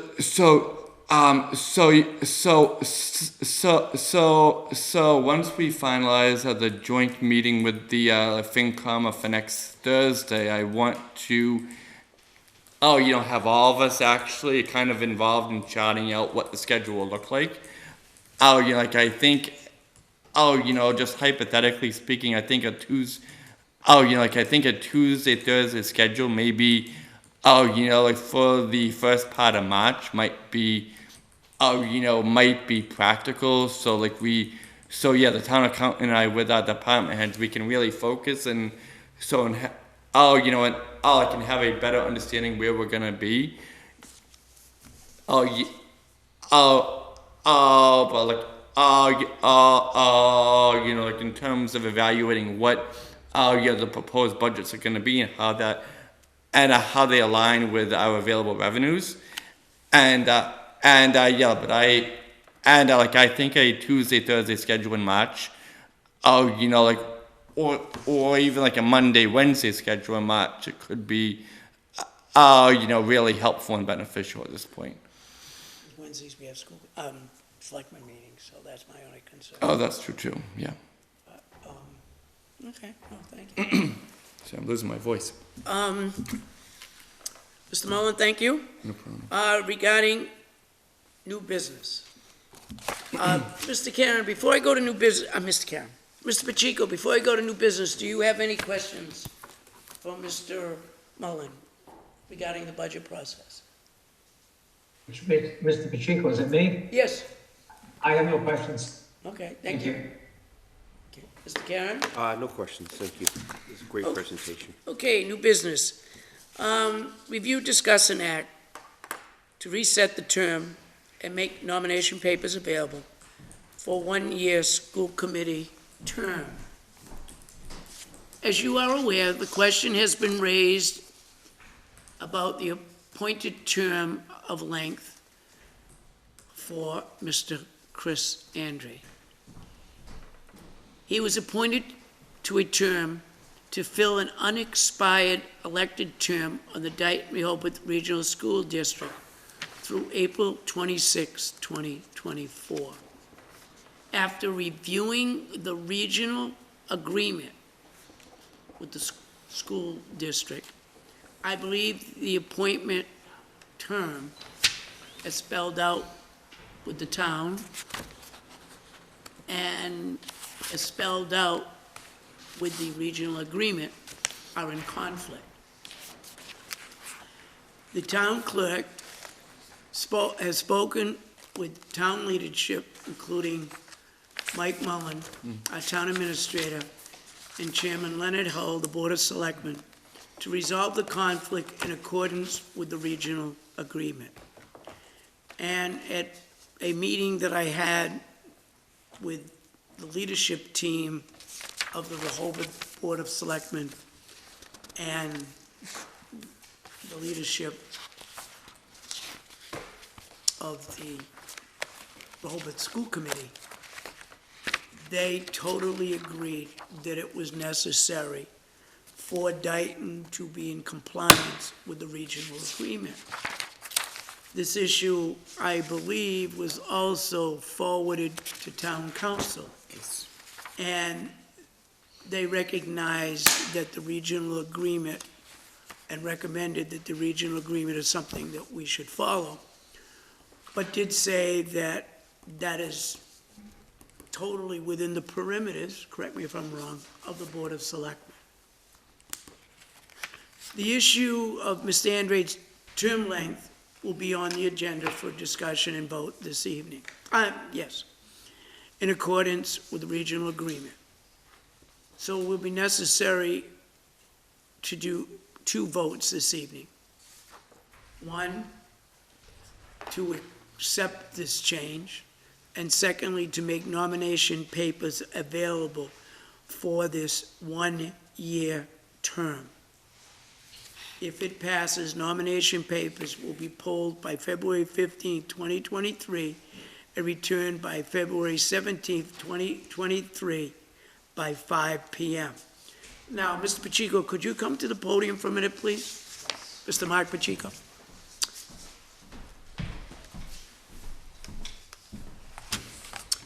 I just want your opinion, so we can have clarity, that in essence, we're having 2 different school committee elections.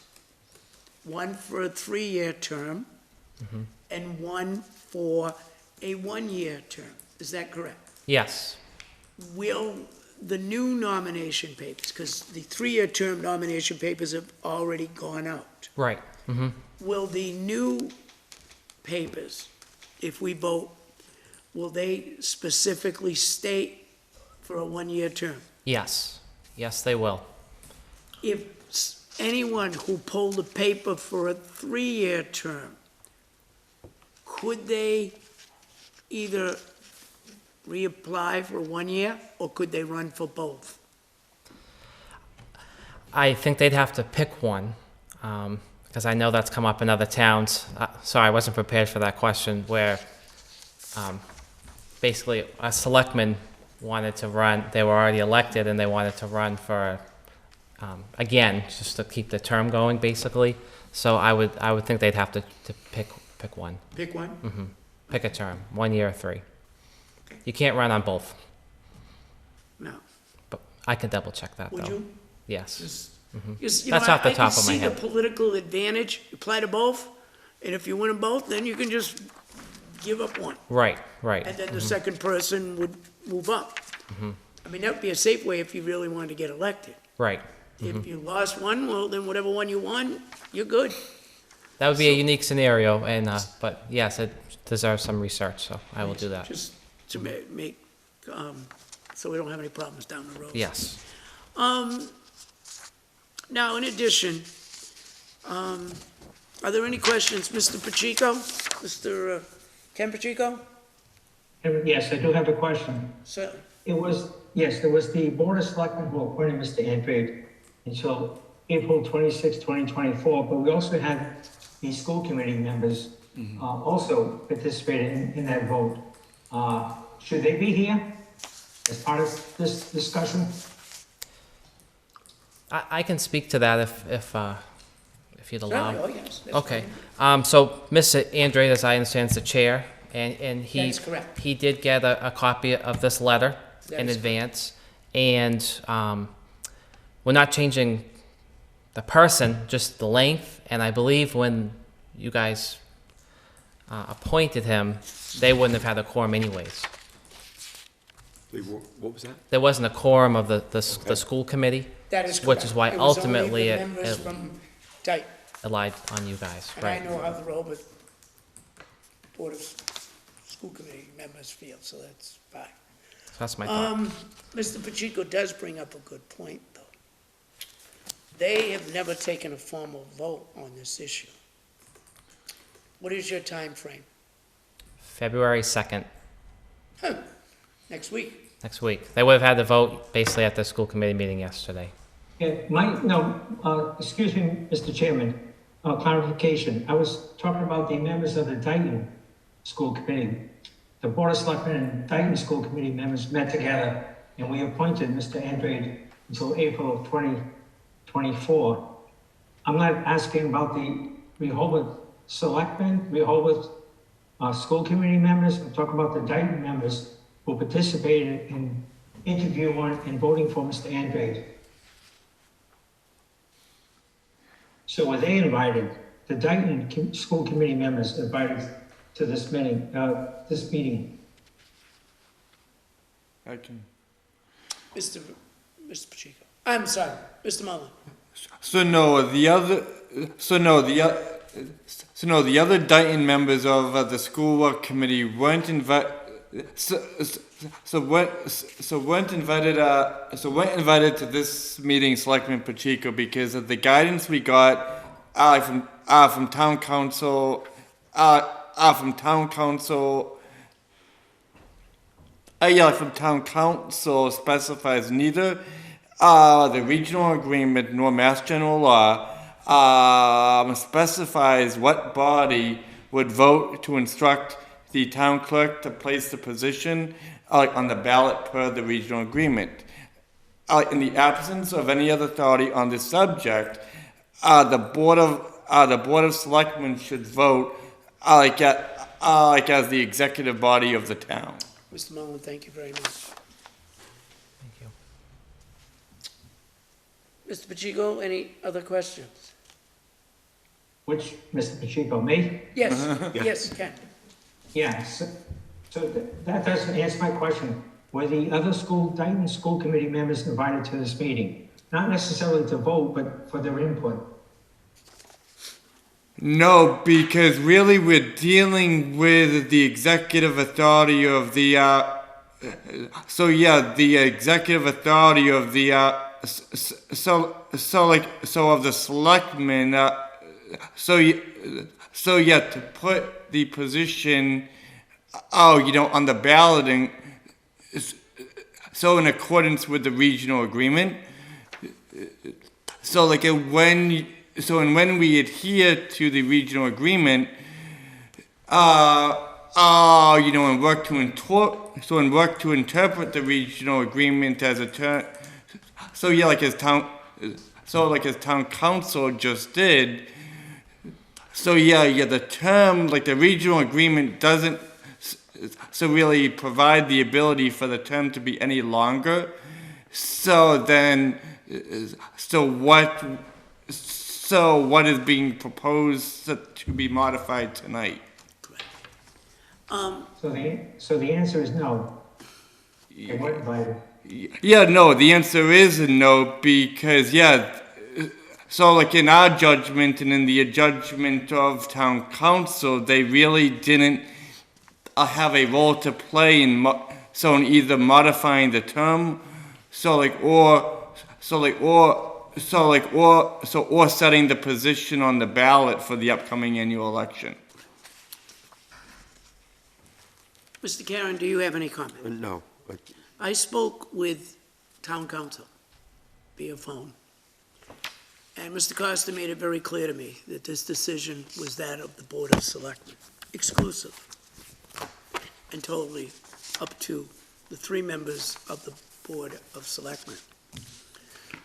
So, with that being said, I will entertain a motion to amend the term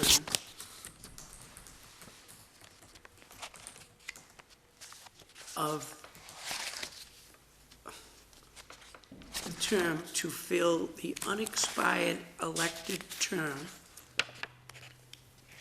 of a Dayton member of the school district to end April 8th, 2023.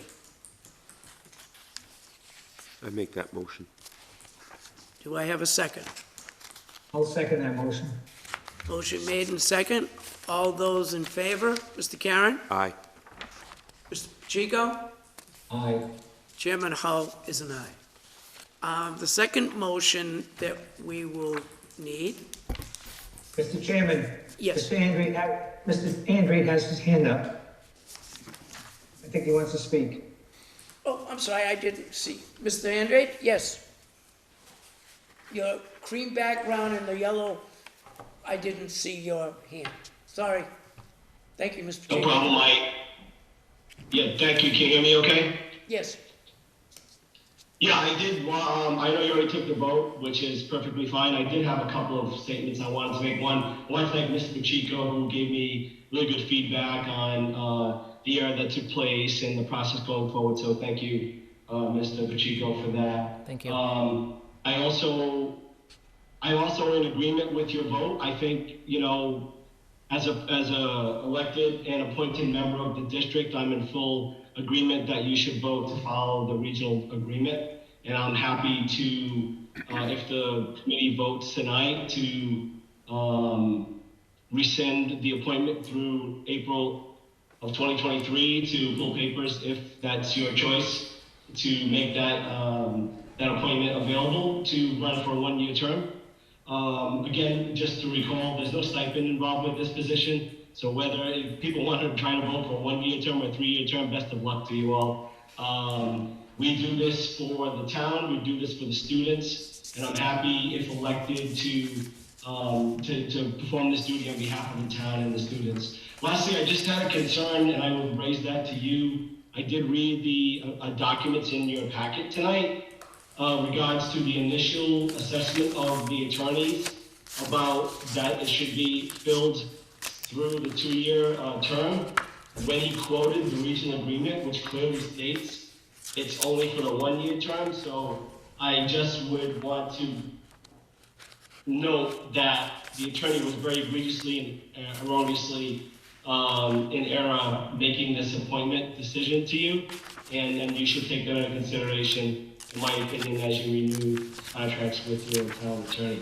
But very pleased to be here tonight, very pleased to continue to participate with the town. And if there's any questions for me, I'd be happy to answer those. Otherwise, I'll let you continue. I know you have a busy agenda tonight, so thank you for your time. Mr. Karen, Mr. Pacheco, any? I don't have any questions. Mr. Andrade, thank you, Mr. Pacheco. Mr. Andrade, I have enjoyed, as the liaison to the school department, working with you. You've done an excellent job as chairman.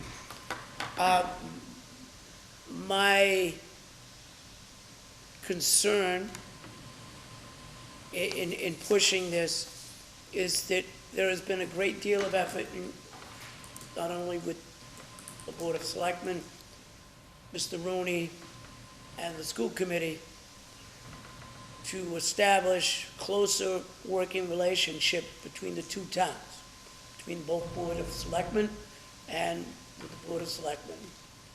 I mean, with the school committees of both towns. And the concern that the Rehoboth people expressed was that we start making exceptions to the regional agreement, then we could open a big can of worms.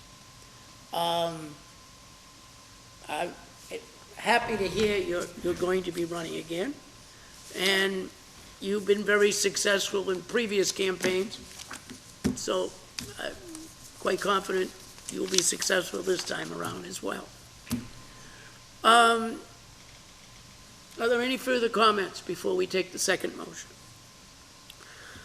The second motion would be to make nomination papers available beginning February 15th, 2023, that must be, Tomorrow, January 26th. I'm sorry, there's a typo here.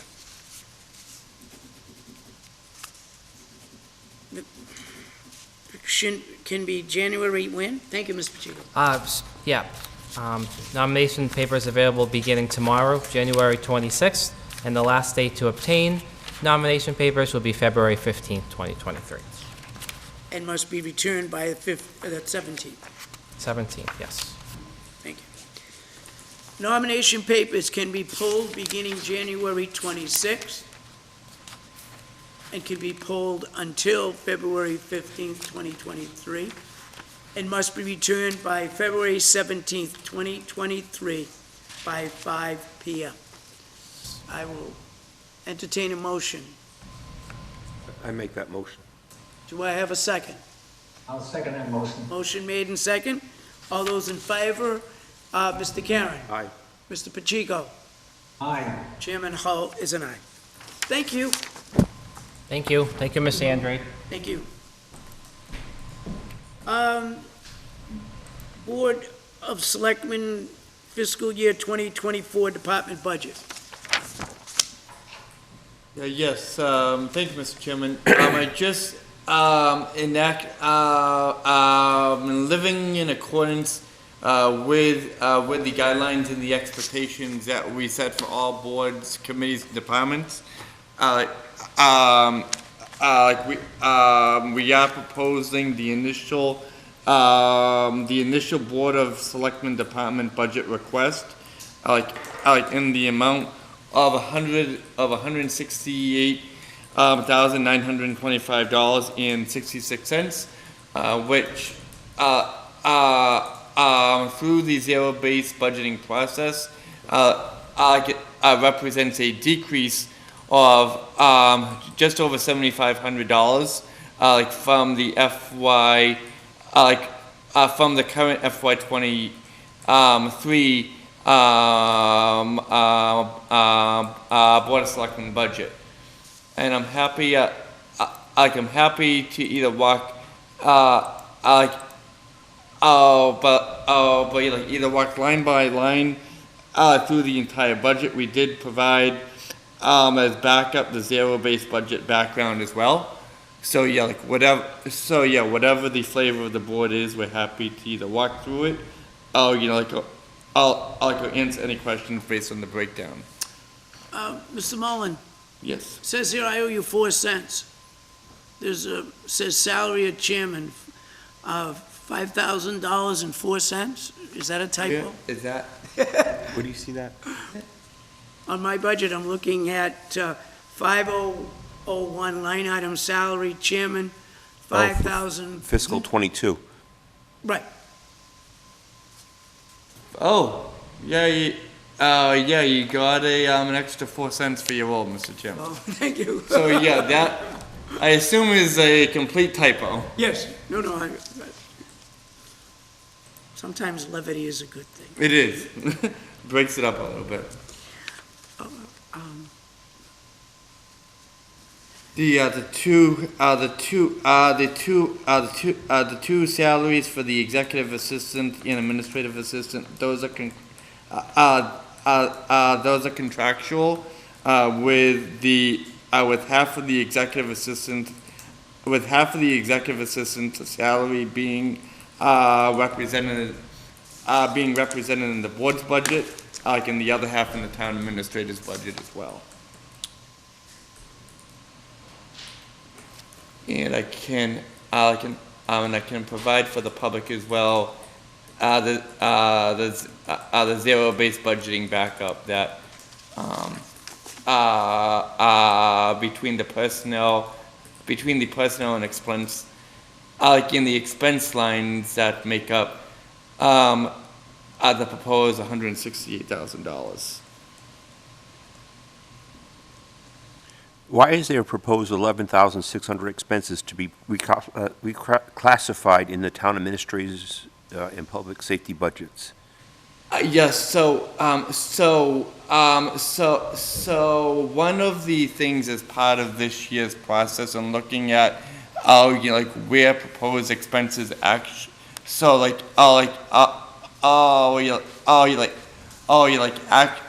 actually really should belong in the operating budget. The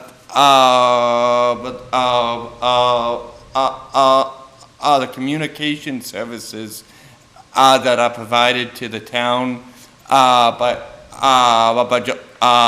John Guilfoyle, they, for the last 3 years, have actually come out of the Board of Selectmen budget. Okay. But on the town hall side, those services are managed, by me. And then in the police and fire side, they're managed by the respective chiefs. So, yeah, in the board, and the selectmen budget really didn't represent, in my opinion, the best place or the best, really the best home for those expenses to be, based on the utilization of that service, the service has really been, has been more of, a public safety centered service and a service, that I have, that I and the previous town administrator have really traditionally managed out of our budget. Regarding Old Town Hall. Any upgrades of audio and visual, would that come out of the selectmen's budget? Or would that That be- would come out of the public buildings account. That's, that is a separate budget department, under Department 192 that, that is managed together with the building commissioner.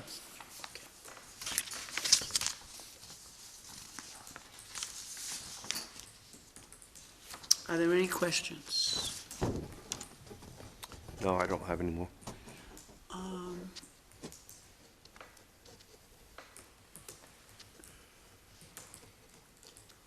I'm just...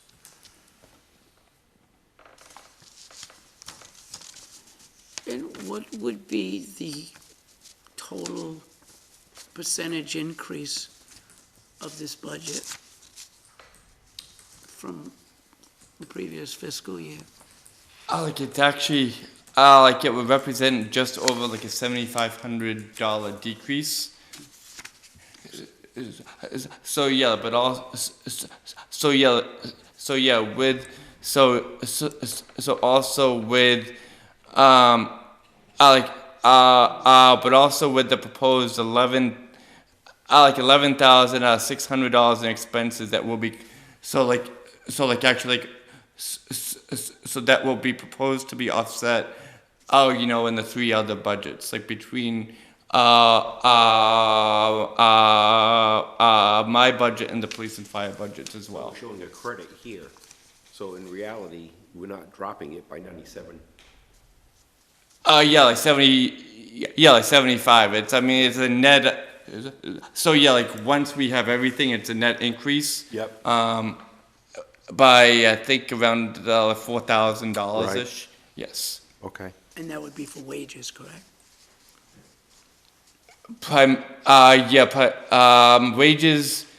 Wages here represent about 1,800, and then the other, one of the areas of increase is a proposed $3,000 increase in line item 5341. That is our communications commingle line. That is the budget that pays off. That is the budget that pays our Verizon and Comcast bills. And those increase. So yeah, that increase is an annual increase we always see.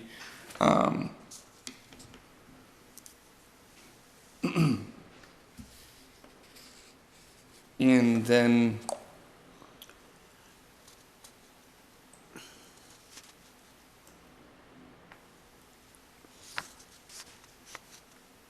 this evening, you're just looking for preliminary. Yeah, you like an initial department approval.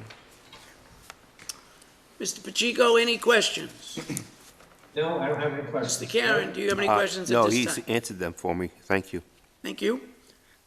With that being said, I will entertain a motion for approval of the preliminary fiscal year 2024 Board of Selectmen budget. I make that motion.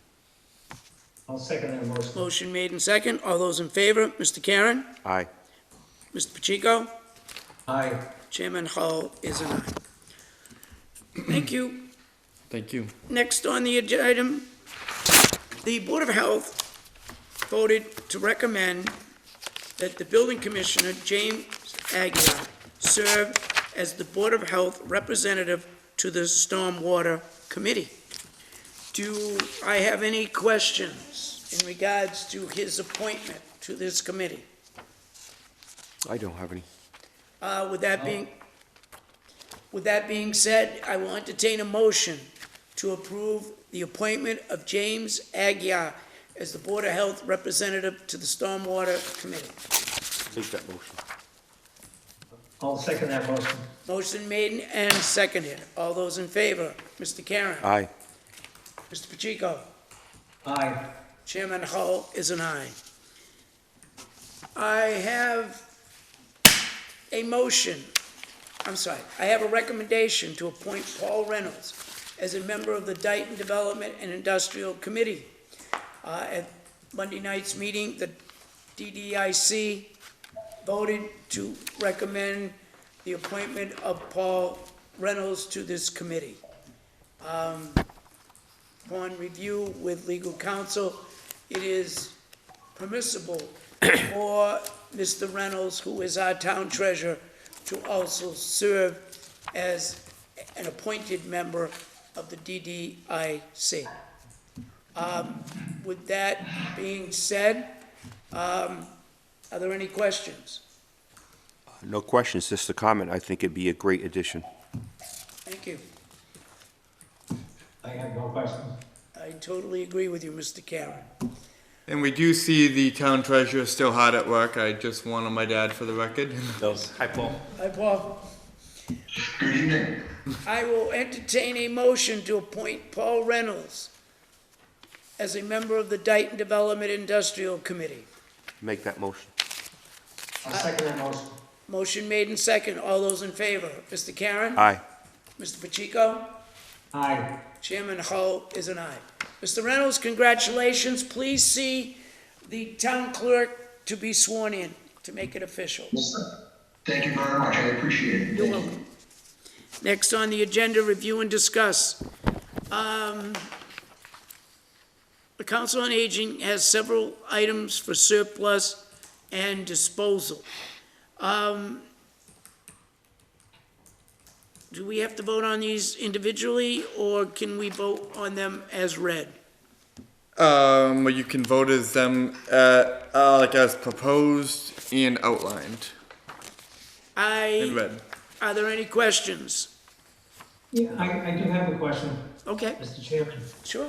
Some of these items are being disposed of, for example, a digital camera and a video camera. How are we disposing of them? Mr. Pacheco? I would assume the transfer station, right? Mr. Mullin? Yeah, that's actually a question I would need to ask Jim Aguirre, who typically handles this area. Yeah, there isn't any. So yeah, there isn't anything pressing here. Okay. So like, I'm happy if it is a table, and I'll follow up separately. I will entertain a motion to table this item, 10C. I'm sorry, 10E. Make that motion. I'll second that motion. Motion made and second to table the Council on Aging's request to place items up for surplus and disposal. All those in favor, Mr. Karen? Aye. Mr. Pacheco? Aye. Chairman Hull is an aye. Now, the next item on the agenda, I am going to ask that the planning board member, Dan, come up to the podium. I'm trying to do this so we don't have to table this motion, Dan. And thank you for being here, and Yeah, be glad to help. thank you. It's probably going to be a simple question. The planning board has a Hewlett Packard Slim keyboard, serial number CTBEXHPO-AWYBLGAY, that they wish to dispose. Are there any questions? No. Yeah, it's the same question. How are we disposing of this? Is it not working? It is not working. Okay, thank you. Mr. Higgins, how will you dispose of it? Transfer station? The transfer station or whatever's recommended by Mr. Aggie are correct. Thank you very much. Thank you. No, with that being said, I will entertain a motion to approve the planning board's request to dispose of the HP Slim keyboard. Make that motion. I'll second that motion. Motion made and seconded. All those in favor? Mr. Karen? Aye. Mr. Pacheco? Aye. Chairman Hull is an aye. Mr. Higgins, thank you. Public input. Do we have any additional public input at this time? I would like, if there are no objections, during the Selectmen's report, Mr. Pacheco had asked me to announce that all of the positions for the upcoming election, people have pulled papers for.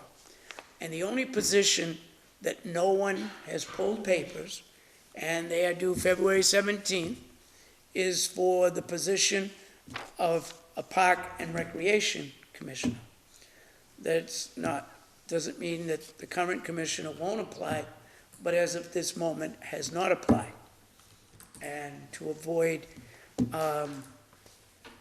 last-minute sticker campaign, in which it becomes more of a popularity contest than voting on issues, it's nice to have people pull papers, attend the public sessions, so that the voters learn about the individual prior to voting, rather than showing up and getting a sticker on election day to go into the booth to vote. And we have an election where, as happened one time, someone won by 24 votes, or another election, 48 votes, so. We had two people apply for the one position last election. By stickers, that's correct. Right. Yes, I believe it was 84 to 48. Okay. So, and again, doing it that way is permissible by law, but the voters voted on the fact that they knew these people, not on what they stood for. So, we're hoping people will pull papers and run for election. Thank you. Approval of the warrants. My understanding is that Mr. Karen is going to read the warrants this evening. I am, but a quick question.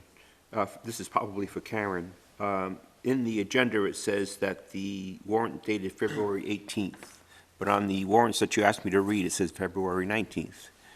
It shouldn't be February. I'm sure that's. February hasn't happened yet. Yeah, that is a mere Scribner's error. So, and if the board would accept that as such. Okay. That would be great. Then I'm going to read the warrants for January 19th, 2022. 29A-23 is $115,970.48. Warrants for 29B-23 is $360,476.41. Warrants for January 25th, 2022, 30A-23 is $126,707.63. 30B-23 is $15,886.93, and 30C-23 is $81,291.41. Ken, I want part of your pay for having to read them. Thank you. I'll make a motion to approve those warrants. Second. All those in favor? Mr. Pacheco? Aye. Mr. Karen? Aye. Chairman Hull is an aye. Acknowledgements. Trista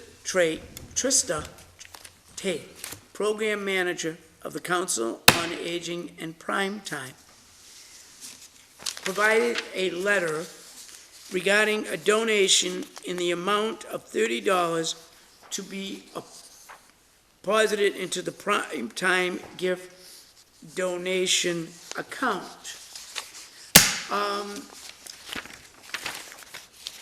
We are pleased to inform you that Prime Time has received a donation in the amount of $30.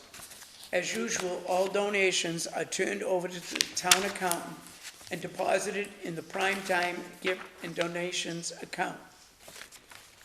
Respectfully, Trista Tate. I don't think we need to vote on this, do we? What I would recommend is the board vote to accept the donation of the $30, Mr. Chairman. Okay, thank you. I will entertain a motion to accept the gift of $30 to Prime Time and to be placed in the Prime Time Gift and Donations account. I make that motion. Second motion. Motion made and second. All those in favor? Mr. Karen? Is an aye. Mr. Pacheco? Aye. Chairman Hull is an aye. Thank you. Next on the agenda is a letter of resignation from David Marvel for the Community Preservation Committee. Mr. Marvel has been a huge asset to the CPC. But as we know, Mr. Marvel is very, very busy with many endeavors with the town, whether it be here at the Cable Commission and running television programs for us, and his involvement on the Lions Club. And it is evident between his full-time job and family that something had to give. With deepest regrets, I am resigning from the Community Preservation Committee. Due to the shortage of staff with the Cable Television Committee, I'm having a difficult time with attending CPC meetings. I wish the CPC the best, and it was an honor serving on the CPC committee. Regards, Dave Marvel. Are there any questions? No, it's going to be a loss for the committee. Yes. With that, Absolutely. I'm sorry, Mr. I say absolutely. Yes. With that being said, I will entertain a motion to accept the resignation of Dave Marvel with sincere thanks and appreciation. I make that motion. I'll second that motion. Motion made and second. All those in favor, Mr. Karen? Aye. Mr. Pacheco? Aye.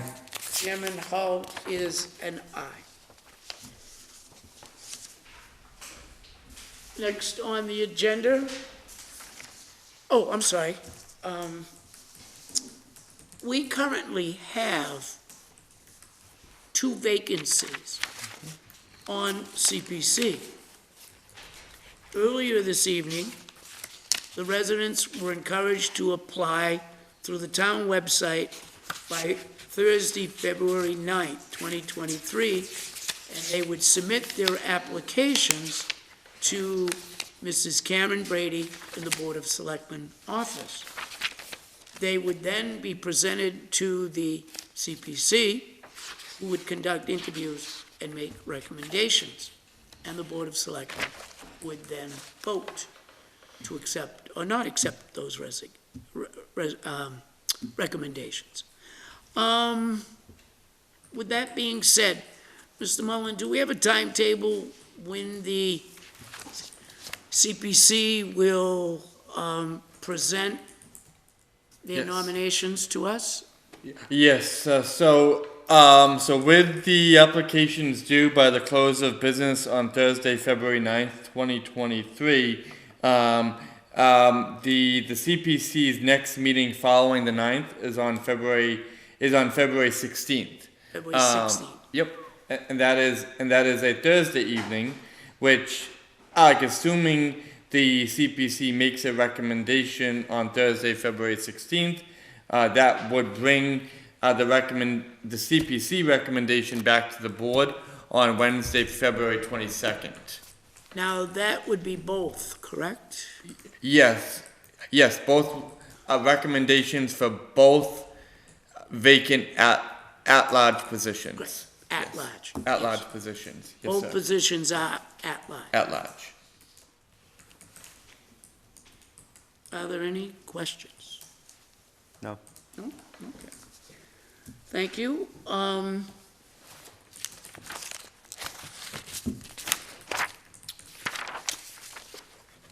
We must approve the Board of Selectmen regular meeting minutes of January 11th, 2023. Make the motion to approve. I'll second that motion. Motion made and accepted to approve the regular Board of Selectmen meeting of January 11th, 2023. All those in favor? Mr. Karen? Aye. Mr. Pacheco? Aye. Chairman Hull is an aye. We will be entering into executive session, and we will not be returning. Under Massachusetts General Law, Chapter 30A, Section 21A3, we are allowed to enter into executive session to discuss strategy with respect to collective bargaining or litigation if an open meeting may have a detrimental effect on the bargaining or litigating position of the public body, and the chair so declares, and he declares. In regards to the Dayton Town Clerical Union. Also, to discuss under Massachusetts General Law, Chapter 30A, Section 21A3, to conduct strategy with respect to collective bargaining or litigation if an open meeting may have a detrimental effect on the bargaining or litigating position of the public body, and the chair so declares. He so declares. In regards to the Town of Dayton versus Dayton Rehoboth Regional School District. And also under Massachusetts General Law, Chapter 30A, Section 21A7, to comply with or act under the authority of any general or special law or federal grant and aid requirements.